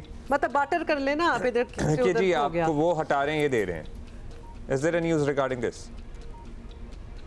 नहीं, अभी अगर आप एशियन गेम्स के लिए स्क्वाड देखिए उसमें तो वो कप्तान नहीं है, उसकी जगह पे साहबजादा फरहान को कप्तान बनाया गया है। और उसी टीम की वो क़यादत कर रहे हैं। अभी फौरी तौर पर पाकिस्तान के एशियन गेम्स के अलावा T20 मैचेस नहीं है। मासवाए आपने अक्टूबर में खेलने हैं 3 T20 मैचेस श्रीलंका के खिलाफ खेलने। श्रीलंका ने पाकिस्तान का टूर करना है वाइट बॉल सीरीज के लिए भी और टेस्ट सीरीज के लिए भी। उससे पहले सिर्फ एशियन गेम्स है। एशियन गेम्स का जो स्क्वाड चुना गया है, हालांकि वो नौजवान खिलाड़ी हैं, कब तजुर्बा का जो बड़ा इंटरेस्टिंग आपने नाम लिया राशिद भाई, Sahibzada Farhan, do you see him leading our T20 team in the future, in near future? लेकिन 2003 का वर्ल्ड कप हुआ था, उसमें साउथ अफ्रीका बाहर हो गई थी और वो उनके टैक्टिकल एरर से बाहर थी। शॉन पोलार्ड कैप्टन थे। उसके बाद स्मिथ को न्यू कैप्टन बनाया था, बिल्कुल न्यू था वो 21-22 साल का था। उसने 100 से ज्यादा टेस्ट मैचेस में कैप्टनसी की है। लेकिन ये सारे 30-32 साल के हैं और हमें नहीं पता इनका करियर कहाँ तक है और ज्यादा नहीं होगा, 2 साल मैक्सिमम। हमें लॉन्ग टर्म देखना पड़ेगा। हमें थिंक टैंक इतना काबिल होना चाहिए कि 24-25 साल का कोई ऐसा प्लेयर ढूंढे जिसमें लीडरशिप एंड और कैप्टनसी की क्वालिटीज मौजूद हो, उसको फिर लेके आए। बहुत ही टॉल ऑर्डर है वैसे ये, और ये इसको टाइम लग जाएगा करने में। Coming back to Sahibzada Farhan, Rashid भाई हमने देखा है कि अच्छा प्लेयर मतलब उसकी कारकर्दगी पे ही उसको कप्तान बना दिया जाता है और फिर इतना प्रेशर होता है कि आसान है ये। देखें, ये अच्छी कारकर्दगी ICC नंबर 1 हो जाना T20 का इजी है, एक्सेप्ट लोगों की ख्वाहिश भी होती है इसको कप्तान होना चाहिए, लेकिन एक फॉर्मेट में वो कर रहा है, T20 में कर रहा है। मैं नहीं समझता कि उनके अंदर वो क्वालिटीज हैं कैप्टनसी वाली। अगर होती तो वो बहुत पहले KP के भी बन जाते या किसी फ्रेंचाइज के कप्तान होते। वो नहीं होंगी उनके अंदर क्वालिटीज, तो वो भी ऑलरेडी 2018 का उनका डेब्यू है। वो लेट खेले, लेकिन हमें देखना ये है मौका नहीं मिला उन्हें। आपने बहुत पहले गलती कर चुकी कि साउथ शकील जब फॉर्म में था उस वक्त आपको उसको कैप्टनसी दे देनी चाहिए थी। हम कप्तान को वेट कर रहे हैं। अब उनकी किस फॉर्मेट में साउथ को देते, वो टीम में भी जगह नहीं जी। साउथ को किस फॉर्मेट की बात कर रहे हैं आप कैप्टनसी देने? मैं टेस्ट क्रिकेट की बात कर रहा हूं, पहले की बात कर रहा हूं। उस वक्त जब वाइस कैप्टन तो ऑलरेडी थे वो पहले के। अच्छा, हम राज भाई आपसे भी, उसके बाद सोहेल भाई आपसे भी पूछेंगे। अब स्पिनर्स की हम जरा डिस्कशन कर लें। हमारे इंपॉर्टेंट टेस्ट मैचेस हैंगे, if not Noman and Sajid, क्योंकि अक्सर ये तनकीद होती है कि भाई अब मतलब एजिज्म, मतलब क्या हम कहें, सिकंदर कहते हैं कि जी जरा उनकी एज हो गई है, सिकंदर पे डाल देते हैं। सिकंदर ये कहते हैं कि उनकी जरा एज ज्यादा हो गई है, सो उनको नहीं खेलना चाहिए। और वहाँ पंखे भी नहीं लगे होंगे नेचुरली। नुमान तो इस जो कैंप लगा हुआ है 22 खिलाड़ियों का, उसमें नुमान नहीं है। हमने भी ये खबर भी दी थी कि अब नुमान अली जो हैं वो पाकिस्तान क्रिकेट बोर्ड का जो मुस्तकबिल का प्लान है उसमें वो शामिल नहीं है बिल्कुल। अब उनको शायद ही कंसिडर किया जाएगा, क्योंकि यही 22 प्लेयर हैं, इन्हीं में से आपने 17 चुनने हैं जो अगर फिट होंगे वो। अदरवाइज व्हाइट बॉल का कैंप लगा हुआ है, साथ ही साइमल्टेनियसली दोनों चीजें चल रही हैं। Who are the spinners that we are looking forward to for test matches? अभी तो साजिद हैं कैंडिडेट इसके लिए, इब्रार भी हैं, अली उस्मान हैं, वो काफी अरसे से राशिद भाई भी जानते हैं इन्हें, वो डोमेस्टिक में परफॉर्म कर रहे हैं। इसी तरह अगर आपको जरूरत पड़ती है कुछ चेंजेस करना पड़ती हैं तो व्हाइट बॉल का कैंप लगा हुआ है, तो उसमें से भी आप अगर अपने स्पिनर्स को ट्राई करना हो तो इसमें शामिल किया जा सकता है। लेकिन मासवाए वेस्ट इंडीज के कंडीशंस ज्यादा बेहतर बता सकते हैं राशिद भाई के, वहां पर स्पिनर्स की जरूरत पड़ सकती है। लेकिन आपको इंग्लैंड में आपको लेट समर में जाके आपको इतने स्पिनर्स की जो है वो जरूरत नहीं पड़ने वाली वहां पर इंग्लैंड में। सही, ये है सूरत हाल। राशिद भाई आपसे जरा स्पिनर्स की बात हो रही है, तो फिर आपको कैसे नाम इंक्लूड करें, बताइए जरा। जी दुरुस्त फरमाया। अली उस्मान काफी वक्त से वो आउट कर रहे थे, 2 सीजन में उनके 80-90 आउट थे और लास्ट ईयर उन्होंने 48 आउट किए थे, सबसे ज्यादा आउट किए थे। और हमें लग रहा था कि उनको पहले बुलाया जाएगा। उनको होता ही क्या है कि PSL में सिलेक्ट नहीं हुए तो फिर वो पीछे चले जाते हैं। अच्छे बॉलर हैं, उनको आजमाना चाहिए, स्पेशली वेस्ट इंडीज में। और तो हम सुफियान की बात नहीं कर रहे जी राशिद भाई, सुफियान मुकीम का भी बता दें, व्हाट डू यू थिंक, क्योंकि PSL में वो टॉप स्कोरर रहे हैं। उसके बाद फिर अरफात मिन्हास हैं जिनका एडवांटेज ये है कि he is a good batter also. White ball के बहुत ही बेहतरीन प्लेयर हैं ये, तो सुफियान मुकीम को खिलाया नहीं, खिलाना चाहिए। और अरफात मिन्हास अच्छा परफॉर्म कर रहे हैं, वो बन रहे हैं एक अच्छे प्लेयर, एक अच्छे ऑलराउंडर बन रहे हैं। क्योंकि नवाज का मुझे लगता है मुश्किल है, तो उनकी वो रिप्लेसमेंट नहीं। तो क्या इनको हम डोमेस्टिक में 4 डे क्रिकेट खिलाएं या डायरेक्ट मौका है उनको टेस्ट स्क्वाड में शामिल करें? हमारा डोमेस्टिक का सीजन अभी स्टार्ट नहीं हो रहा, जाएगा मेरे ख्याल अक्टूबर नवंबर में मौसम बेहतर होने पे। तो लेकिन ये तो ऑलरेडी परफॉर्मर है, पीएसएल में भी किया हुआ, एस्टेब्लिश प्लेयर बनने होने वाले हैं। तो अरफात मिनास हो जाए या सुफियान मुकीम, अबरार, ये वहाँ पर अवेलेबल है व्हाइट बॉल के। अबरार का चांस हो सकता है टेस्ट मैच में, वो खेले हुए भी हैं और बहुत तेजी से वो आउट कर रहे थे, बीच में उनका प्रॉब्लम हो गया था इंग्लैंड के खिलाफ कोविड की वजह से, वो बाहर हुए और उसके बाद दोबारा टेस्ट क्रिकेट में आ नहीं पाए, तो वो भी एक कैंडिडेट हो सकते हैं वेस्ट इंडीज के लिए। गॉट इट राशिद भाई, थैंक यू सो मच। और सोहेल इमरान, बहुत शुक्रिया फॉर द खबरें। सो फैसले अभी नहीं हुए लेकिन हो जाएंगे, कहने का ये है। And of course then our teams will be heading to. अच्छा जी, इससे पहले हमने आपको बताया था कि पेट्रोल प्राइसेस में तो कमी हुई है, लेकिन कल बात कर रहे थे हम इसकी काफी, शायद खुरोनोश में इतनी कमी नहीं देखने में आ रही है। और फिर जो ट्रांसपोर्ट के किराए हैं, बाज़ जगह से रिपोर्ट मिल रही थी कि हाँ जी कमी हुई है, बाज़ जगह से इत्तलात थी कि कमी नहीं हुई है। सो फैसलाबाद में क्या सीन्स हैं, ये हमें हम्माद अहमद बताएंगे। जी, पेट्रोलियम मसनूआत की कीमतों में एक बड़ी जो कमी हुई है, इसका रिलीफ ताहाल जो है वो मुसाफरों को नहीं पहुंच रहा। फैसलाबाद के मुख्तलिफ ट्रांसपोर्ट अड्डों से मुख्तलिफ शहरों को जाने वाली ट्रांसपोर्ट के किराए जो हैं वो बदस्तूर पुराने किराए ही वसूल किए जा रहे हैं। इस हवाले से ज़िली इंतज़ामिया और ट्रांसपोर्ट अथॉरिटी का ये कहना है कि किरायों में 15% तक कमी की गई है। जो मुख्तलिफ शहरों को जाने वाली ट्रांसपोर्ट है या अंदरूनी शहर चलने वाली जो गाड़ियाँ हैं, तो इनके किरायों में कमी कर दी गई है।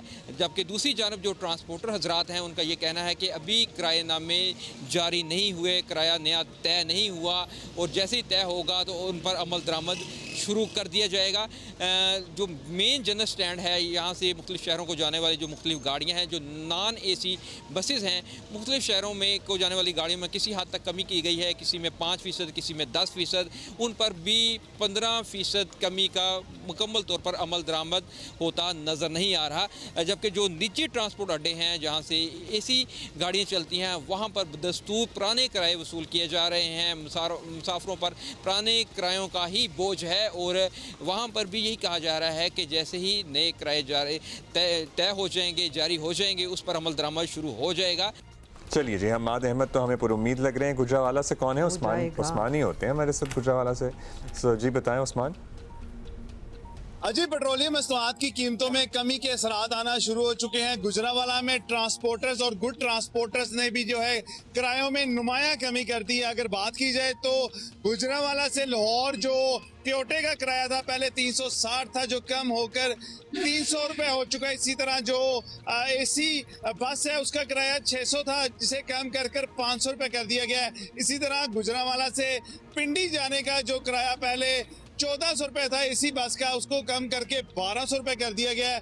इसी तरह जो है टोयोटा का किराया वो 800 से कम करके 650 कर दिया गया। इसी तरह जो अंदरून जिले जो चलने वाली ट्रांसपोर्ट है, जो गुजरात, सियालकोट, हाफजाबाद भी जाती है, उनके किरायों में भी नुमाया कमी देखने में आ रही है। इसके अलावा जो अंदरून शहर चिंची रिक्शे और मुख्तलिफ रिक्शे चलते हैं, उन्होंने भी जो फी सवारी किरायों में कमी कर दी है। इसके अलावा हमारी गुड्स ट्रांसपोर्ट एसोसिएशन से भी बात हुई तो उनका कहना था कि भी उन्होंने भी जो है किरायों में कमी कर दी है, जिसकी जो है सारफ को फायदा होगा।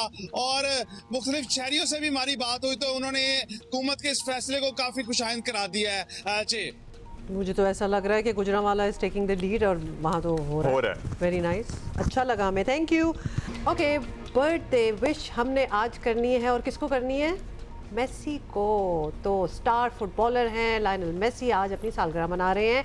1987 में कहाँ पैदा हुए थे? Argentine actually. और उसका इलाका भैया अर्जेंटाइन में तो रोज़ेरियो में, बड़ा याद है आपको? ठीक है जी। लायनल मेसी ने फुटबॉल के खेल को एक नई जहत दी है, जिसके नतीजे में फ़ुटबॉल एक फ़न की शक्ल इख्तियार कर गया और देखने वालों के लिए तो बहुत फ़न होता है जब वो मेसी का फ़नी मुजाहिरा देखते हैं ये। अच्छा, अब मेसी जो है ना वो अपने प्रोफेशनल करियर में मजमूई तौर पे आपको बता दें कि अब तक 916 गोल स्कोर कर चुके हैं। हमने पिछले घंटे में भी हम कर रहे थे 916 goals in his entire career. अब इसके बाद हम क्या बात करें, देख लें इनको। मतलब आप देखेंगे किसी की मशहूरी हो, किसी टैलेंट का, कि दुनिया के कोने कोने में जो बच्चा आपका नाम जानता हो, आपकी शर्ट ये पहनता हो, ही इज रियली, हम गोट की बात कर रहे थे ना कि कौन गोट है, मतलब रोनाल्डो एंड मेसी दोनों, मतलब they are the greatest of all. ये जेनरेशन जो अभी बच्चे केजी में है ना, जो ग्रेड 1 में है, ये उनकी भी डिस्कशन होती है कि इन दोनों में से ग्रेटर कौन है। और I mean that's the irony कि इससे पहले एक डेकेड पीछे भी चले जाएं तो तब भी ये हो रही थी डिस्कशन। तो ये इनका कमाल है। Okay, happy birthday Messi.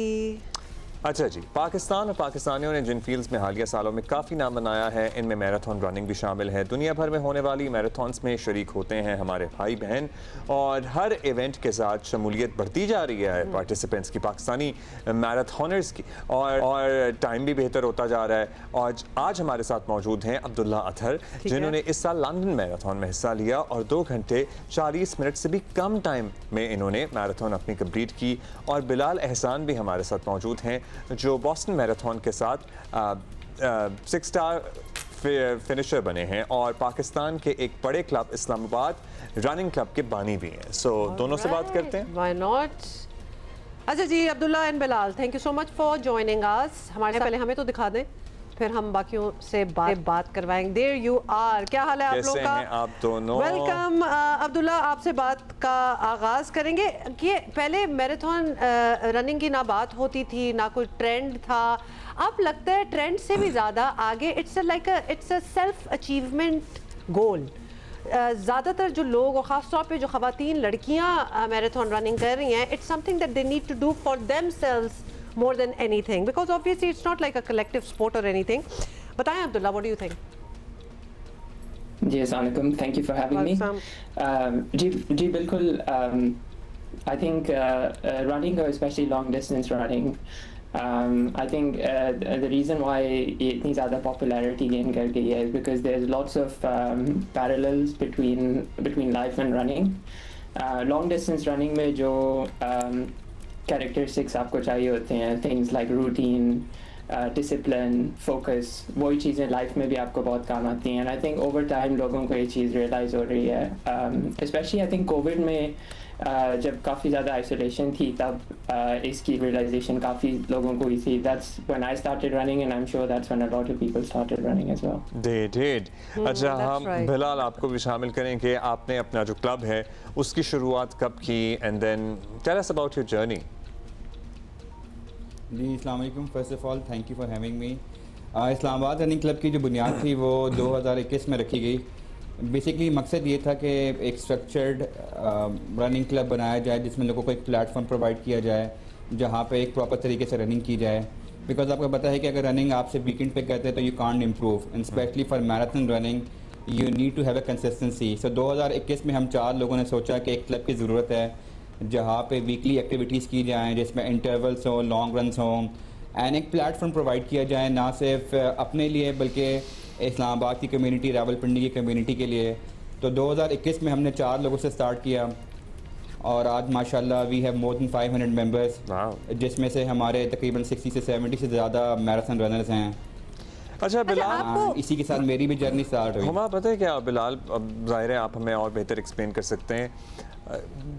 जो बाहर से देख रहा होता है ना इंसान, उसको ये लगता है कि अच्छा जी शौक है, ठीक है, कितना ही, लेकिन ये कितना मेहनत तलब काम है, कितनी परसेवेरेंस, कितनी कंसिस्टेंसी चाहिए, कितनी डेडिकेशन चाहिए, एंड देन आप ग्रेजुअली इम्प्रूव करते हुए जिस स्टेज पर पहुंचते हैं, दैट इज़ इनक्रेडिबल, कमेंडेबल। सो लोग इसे शौक के तौर पर ले रहे हैं या फिर लोग सीरियस हैं अब इस बात को लेकर? नहीं, एब्सोल्युटली। देखें, कोई चीज़ भी आप ओवरनाइट इंप्रूव नहीं कर सकते। ज़िंदगी के किसी शोबे की भी आप बात करेंगे उसमें आप ओवरनाइट इंप्रूव नहीं कर सकते। रनिंग के लिए भी you need to basically spend some time. आपको कंसिस्टेंसी चाहिए, डिसिप्लिन चाहिए, आपको कमिटमेंट चाहिए, उसके बगैर चीज़ ये नहीं हो सकती। आपको सुबह उठना है, अपने रन्स को मैनेज करना है और अपनी तमाम ज़िंदगी के तमाम चीज़ों को भी बेसिकली देखना है, फैमिली को देखना है, काम को देखना है। मुश्किल काम तो है, बट ये है कि ये ज़िंदगी में आपकी बहुत सारी एट्रीब्यूट्स एंड क्वालिटीज़ डेवलप करते हैं जो कि आपको ज़िंदगी के दूसरे शोबों में बहुत अहम रोल प्ले करता है। मतलब ये आपको अपने काम में, रोज़मर्रा के काम में बहुत हेल्प करता है। And at the same time जब आप ये चीज़ डेवलप करते हैं तो you are giving an inspiration to your family, to your friends, to the culture, to the community all around. तो मुश्किल काम तो है, लेकिन आपको एटलीस्ट इसमें कंसिस्टेंसी चाहिए। कोई भी सोचता है कि अगर मैं ओवरनाइट आके इम्प्रूव कर जाऊंगा तो ऐसा नहीं हो सकता। अगर आपने मैराथन रनिंग करनी है स्क्रैच से तो it will take at least 12 to 24 months का मिनिमम टाइम। अगर आप रनिंग करते आ रहे हैं कोई 5-6 सालों से तो फिर भी आपको 4 से 5 महीने का एक ट्रेनिंग ब्लॉक चाहिए। और जो लोग मैराथन रनिंग करते हैं उनको इस चीज़ का आइडिया होगा कि कितना इसके लिए आपको डिसिप्लिन चाहिए। तो मुश्किल काम तो है, लेकिन एट द सेम टाइम आपको ये कि अब over the period of time शौक भी हो गया, हॉबी भी हो गई है, तो एक पैशन भी हो गया। तो और परहैप्स आपको उसके फ़वाइद जो हैं वो भी बड़ी अच्छी तरह पता चल गए हैं। नेचुरली जब आप कंसिस्टेंटली कोई चीज़ कर रहे हैं और वो आपको इतनी बेनिफिशियल हो, then you want to keep it up as well. ख़ास तौर पे आपने जो बात की है ना बिलाल, डिसिप्लिन की बात की है, बिकॉज हमने बहुत मैराथन रनर से over the past couple of years बात की है, and they do tell us कि उनकी लाइफ स्टाइल जो है वो किस तरह इम्प्रूव हुआ है। डिसिप्लिन मतलब अर्ली सोना, अर्ली जागना, किस तरह हर चीज़ को मैनेज करना, अपने फूड, अपने डाइट का किस तरह ख्याल करना, invariably it has helped them out. कितना फर्क पड़ता है एब्सोल्युटली जी। Bilal, will come back to you. Abdullah, आप हमें बताइएगा कि आपकी जो बॉडी है उसमें क्या तब्दीलियां वाक़ई होती हैं व्हेन यू स्टार्ट रनिंग, और जब आप जाहिर है एक होती है थोड़ी बहुत कर लेना, एक होते हैं इस तरह के लॉन्ग रन्स, क्या आप changes and positive constructive changes देखते हैं अपने एटीट्यूड में, अपनी जहनी हालत में, अपनी फिजिकल हालत में? जी बिल्कुल, thank you. So I think जब आप रनिंग खासतौर पे जैसा बिलाल ने मेंशन किया, अगर आप 3-4 महीने का ट्रेनिंग ब्लॉक करते हैं तो देयर सिग्निफिकेंट इम्प्रूवमेंट्स जो आप नोटिस करते हैं, both physically and mentally as well. Physically generally काफ़ी लोग अपनी वेट लॉस जर्नी के दौरान रनिंग टेकअप करते हैं, तो obviously there is a lot of positive impact जो आपकी अपनी बॉडी इमेज पे भी पड़ता है, आपके वेट लॉस में हेल्प करता है। when you're at the higher end of the sport, जहाँ पे आप when you're focusing on times and you're chasing personal bests, तो वहाँ पे again like the training really helps because हर दिन आपको खुद महसूस होता है कि आप ज़्यादा से ज़्यादा फिट होते जा रहे हैं। और अगर आप कोई स्ट्रक्चर्ड ट्रेनिंग ब्लॉक फॉलो कर रहे हैं तो उसमें जनरली आपके कोच ने या आपके प्लान ने कोई आपको टारगेट सेट किए हुए होंगे, and then as you constantly hitting those targets, तो that's also a mental achievement and a confidence boost जो आपको मिलता है। उसके साथ साथ there is also a lot of physiological benefits. तो अगर आप रनिंग करते हैं, आपका रेस्टिंग हार्ट रेट जल्दी से ये बता दें Bilal, what is the right age for somebody to start? मतलब ऑब्वियसली हमने लाइफस्टाइल और डिसिप्लिन की भी बात की है, तो व्हाई नॉट स्टार्ट यंगर? अपने क्लब में भी यही बात करते हैं, सराउंडिंग में भी ये बात करते हैं कि द अर्लियर द बेटर। अगर आप 15-16 साल की उम्र से शॉर्ट डिस्टेंस से स्टार्ट कर दें तो आपको लेटर एजेस में जाके बहुत फ़ायदा होगा। फॉर मैराथन रनिंग नॉर्मल कहते हैं कि 26 साल के बाद आपको करनी चाहिए, but now the concept is changing. दुनिया में हम देखते हैं कि यंग लोग भी मैराथन रनिंग सारे वो वेट ट्रेनिंग का भी कॉन्सेप्ट बचपन में हमने ये सुना था कि मतलब टीनेजर्स में ना करें, कद छोटा रह जाएगा, ऐसा कुछ नहीं होता। वो सारे कॉन्सेप्ट भी देखिए, बहुत सारी मिथ्स हैं, वो सारे ब्रेक हो रहे हैं। अगर आप अंडर द गाइडेंस करें पाकिस्तान तो कुछ नहीं होता। So thank you Bilal and thank you Abdullah and congratulations to both of you once again. आगे बढ़ेंगे और you know this is very important and this is a pressing खबर देते हैं, फिर हम बात भी करते हैं इस पे। जनूबी लबनान के शहर नबातिया पर इजराइल ने आज फिर हमले शुरू कर दिए हैं, और जियो न्यूज़ की टीम इजरायली बमबारी के बावजूद दुनिया जो है नबातिया पहुंचने में कामयाब हुई है। उसमें बाय द वे हमारे senior anchor journalist Hamid Mir साहब भी हैं, और उनके मुताबिक नबातिया को लबनान का गज़ा बना दिया गया है, जहां हर तरफ तबाहशुदा इमारतों का मलबा है और इंसानी लाशों की बदबू फैली हुई है। और अब जब सिविल डिफेंस वालों ने वो लाशें रेस्क्यू करने की कोशिश की, निकालने की कोशिश की, लोगों को तो उन पर दोबारा बमबारी शुरू हो गई है। लोगों को ये तक कह दिया गया है कि आशूरा के जुलूस नहीं निकाल सकते, मसाजिद इंफ्रास्ट्रक्चर तबाह है। और ये फर्स्ट हैंड आप इंफॉर्मेशन देख रहे हैं क्योंकि हमारी टीम, जियो न्यूज़ की टीम, हामिद मीर साहब विद इस टीम वो वहाँ मौजूद हैं, उन्होंने हमें ज्वाइन किया है। बहुत शुक्रिया हामिद मीर साहब। होपफुली आप हमारे बाकी टीम मेंबर्स खैरियत से होंगे और we are trying to connect with him. और पता है कोशिश हमेशा ऑब्वियसली हमेशा यही होती है जब हम अपने कॉरेस्पॉन्डेंट से भी बात करते हैं, बेशक महंगाई की बात कर रही हो या फिर हो रही हो या फिर हम वॉर सिचुएशन की बात कर रहे हैं, कि आंखों देखा हाल, मतलब व्हाट डू यू सी। मीर साहब हमारे साथ हैं। MOU का तो पहली शिक जाहिर है धमकी आमेज लहजा इख्तियार ना करना, हमले बंद करना, और लेबनान जाहिर है उसमें पहले भी मामला इस वजह से ही ख़राब हुआ था, और अब आप हमें बता रहे हैं कि दोबारा इजराइल ने बमबारी शुरू कर दी है। सो क्या हम समझें जो ईरान और अमेरिका का MOU है जिसमें लेबनान एक अहम जुज़्व है, ये बरकरार तो है लेकिन ये कितना नाजुक है लेबनान की सूरत हाल को देखते हुए?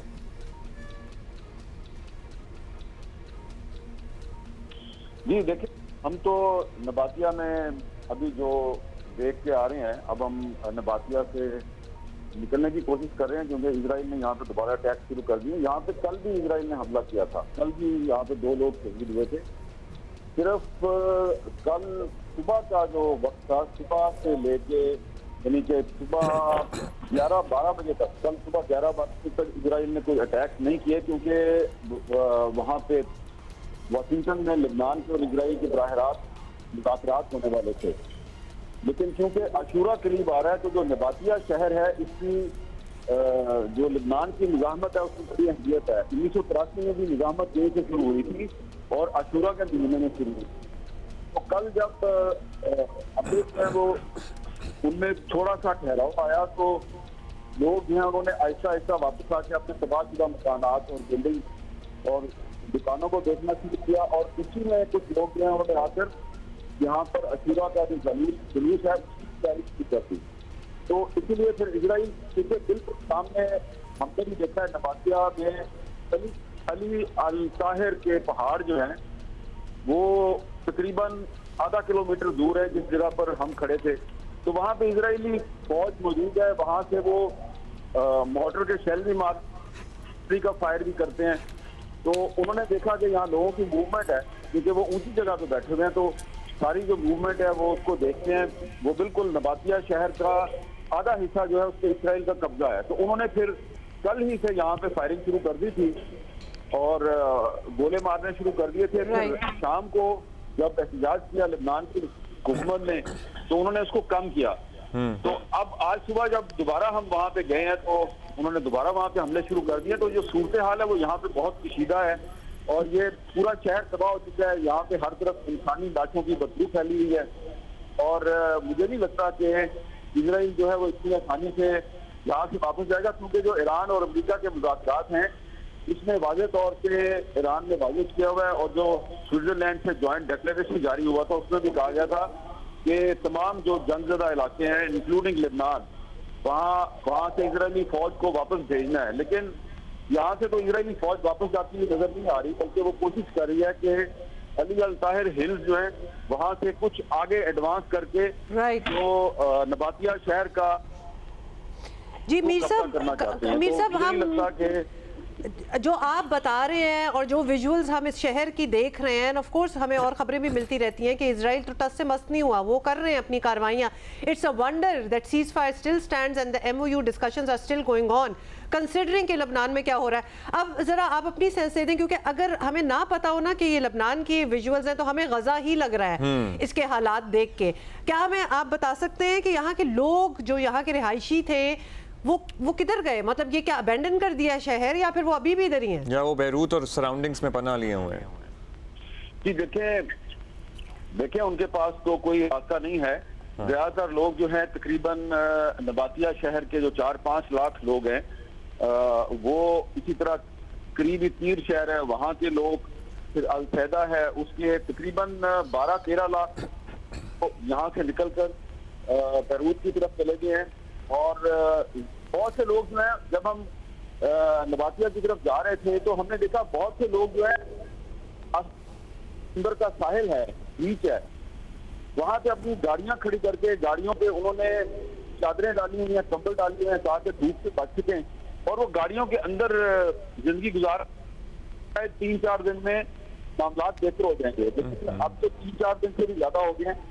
तो लाखों की तादाद में लोग हैं और जो नबातिया शहर है उसको कहना गलत नहीं होगा कि वो लेबनान का नया गजा है उसको मुकम्मल तौर पे तबाह कर दिया गया। बल्कि मुझे वहां पे इतनी ज्यादा इंसानी लाशों की बू आ रही थी, मेरे साथ जो कैमरामैन थे हिमान अलेक्जेंडर है, तो उनके लिए भी मूव करना बड़ा मुश्किल था। हमने मास्क भी लगाए लेकिन बदबू बहुत ज्यादा है। उसकी वजह यह है कि हर तरफ मलबा है और 10-15 दिन से यहाँ पर कोई एम्बुलेंस नहीं आई, कोई सिविल डिफेंस की गाड़ी नहीं आ सकी, फौज सिक्योरिटी फोर्सेस 10-15 दिन से कोई एम्बुलेंस नहीं आई, कोई गाड़ी नहीं आई, लोगों को रेस्क्यू नहीं किया जा सका। हामिद मीर साहब, आपकी टीम होपफुली सब खैरियत से रहें, आप वहाँ से निकलने की कोशिश कर रहे हैं, लेकिन आपने जो हमें रिपोर्ट किया है वो अब हम अपने ऑडियंस से शेयर करना चाहेंगे। Thank you for your time.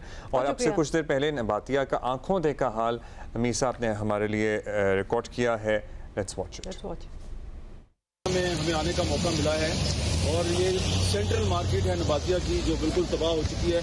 आप देखें दुकानें बंद हैं और इस तरफ भी जो ये बिल्डिंग है इसको तबाह कर दिया गया है। ये वाली बिल्डिंग जो है ये बिल्कुल तबाह हो गई है और सिविल डिफेंस जो है वो उसका स्टाफ जो है उसने आके यहाँ पे काम शुरू किया है और लोग जो है उन्होंने अब यहाँ पे आके अपने जो तबाहशुदा मकानात और उनकी जो दुकानें वगैरह हैं, तजारती मराकज़ हैं, उनको देखना शुरू किया है। लेकिन बहुत कम लोग अभी यहाँ पे आए हैं।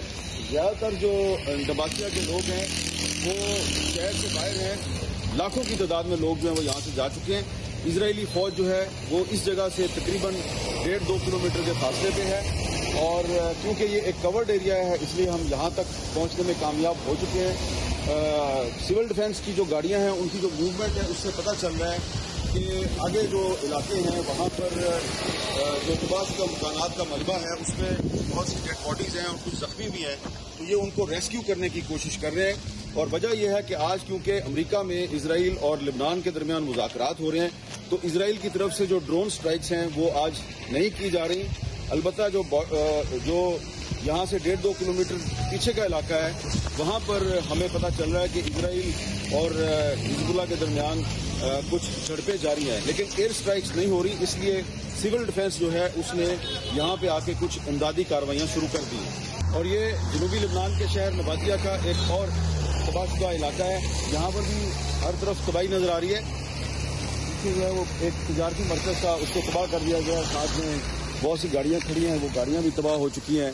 और इस तरफ आप देखें खजूर का जो एक दरख्त है वो भी तबाह हो चुका है, यानी कि वो दरख्त टूट कर एक दुकान जो है उसकी छत पे खड़ा है। यहाँ पर मुझे जो है बहुत सी बू महसूस हो रही है और लोग ये बता रहे हैं कि यहाँ पर जो तबाहशुदा इमारतें हैं उसमें कुछ डेड बॉडीज़ हैं और उनकी स्मेल है, क्योंकि 8-10 दिन तक यहाँ पर इंसानों की मूवमेंट बंद थी। तो अब सिविल डिफेंस की जो एम्बुलेंसेज हैं वो आहिस्ता आहिस्ता यहाँ पे आ रही हैं ताकि जो डेड बॉडीज हैं उनको निकाला जाए। और इस वक्त आपको जनूबी लेबनान के इलाके नबातिया में एक तबाहशुदा मस्जिद भी नजर आ रही है।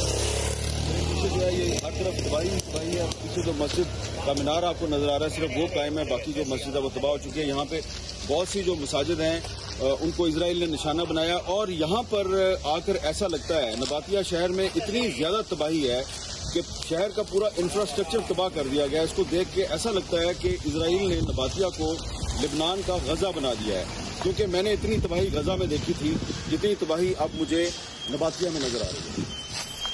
This is so heartbreaking. अगर बताया ना जाए ना तो एक्चुअली गजा लगे।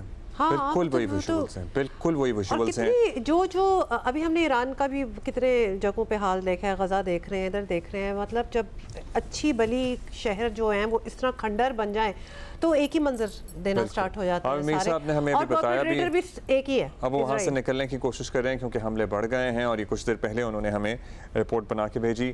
So that's it for today from the show and कल मिलते हैं फिर इंशाल्लाह। We'll see you tomorrow. Bye.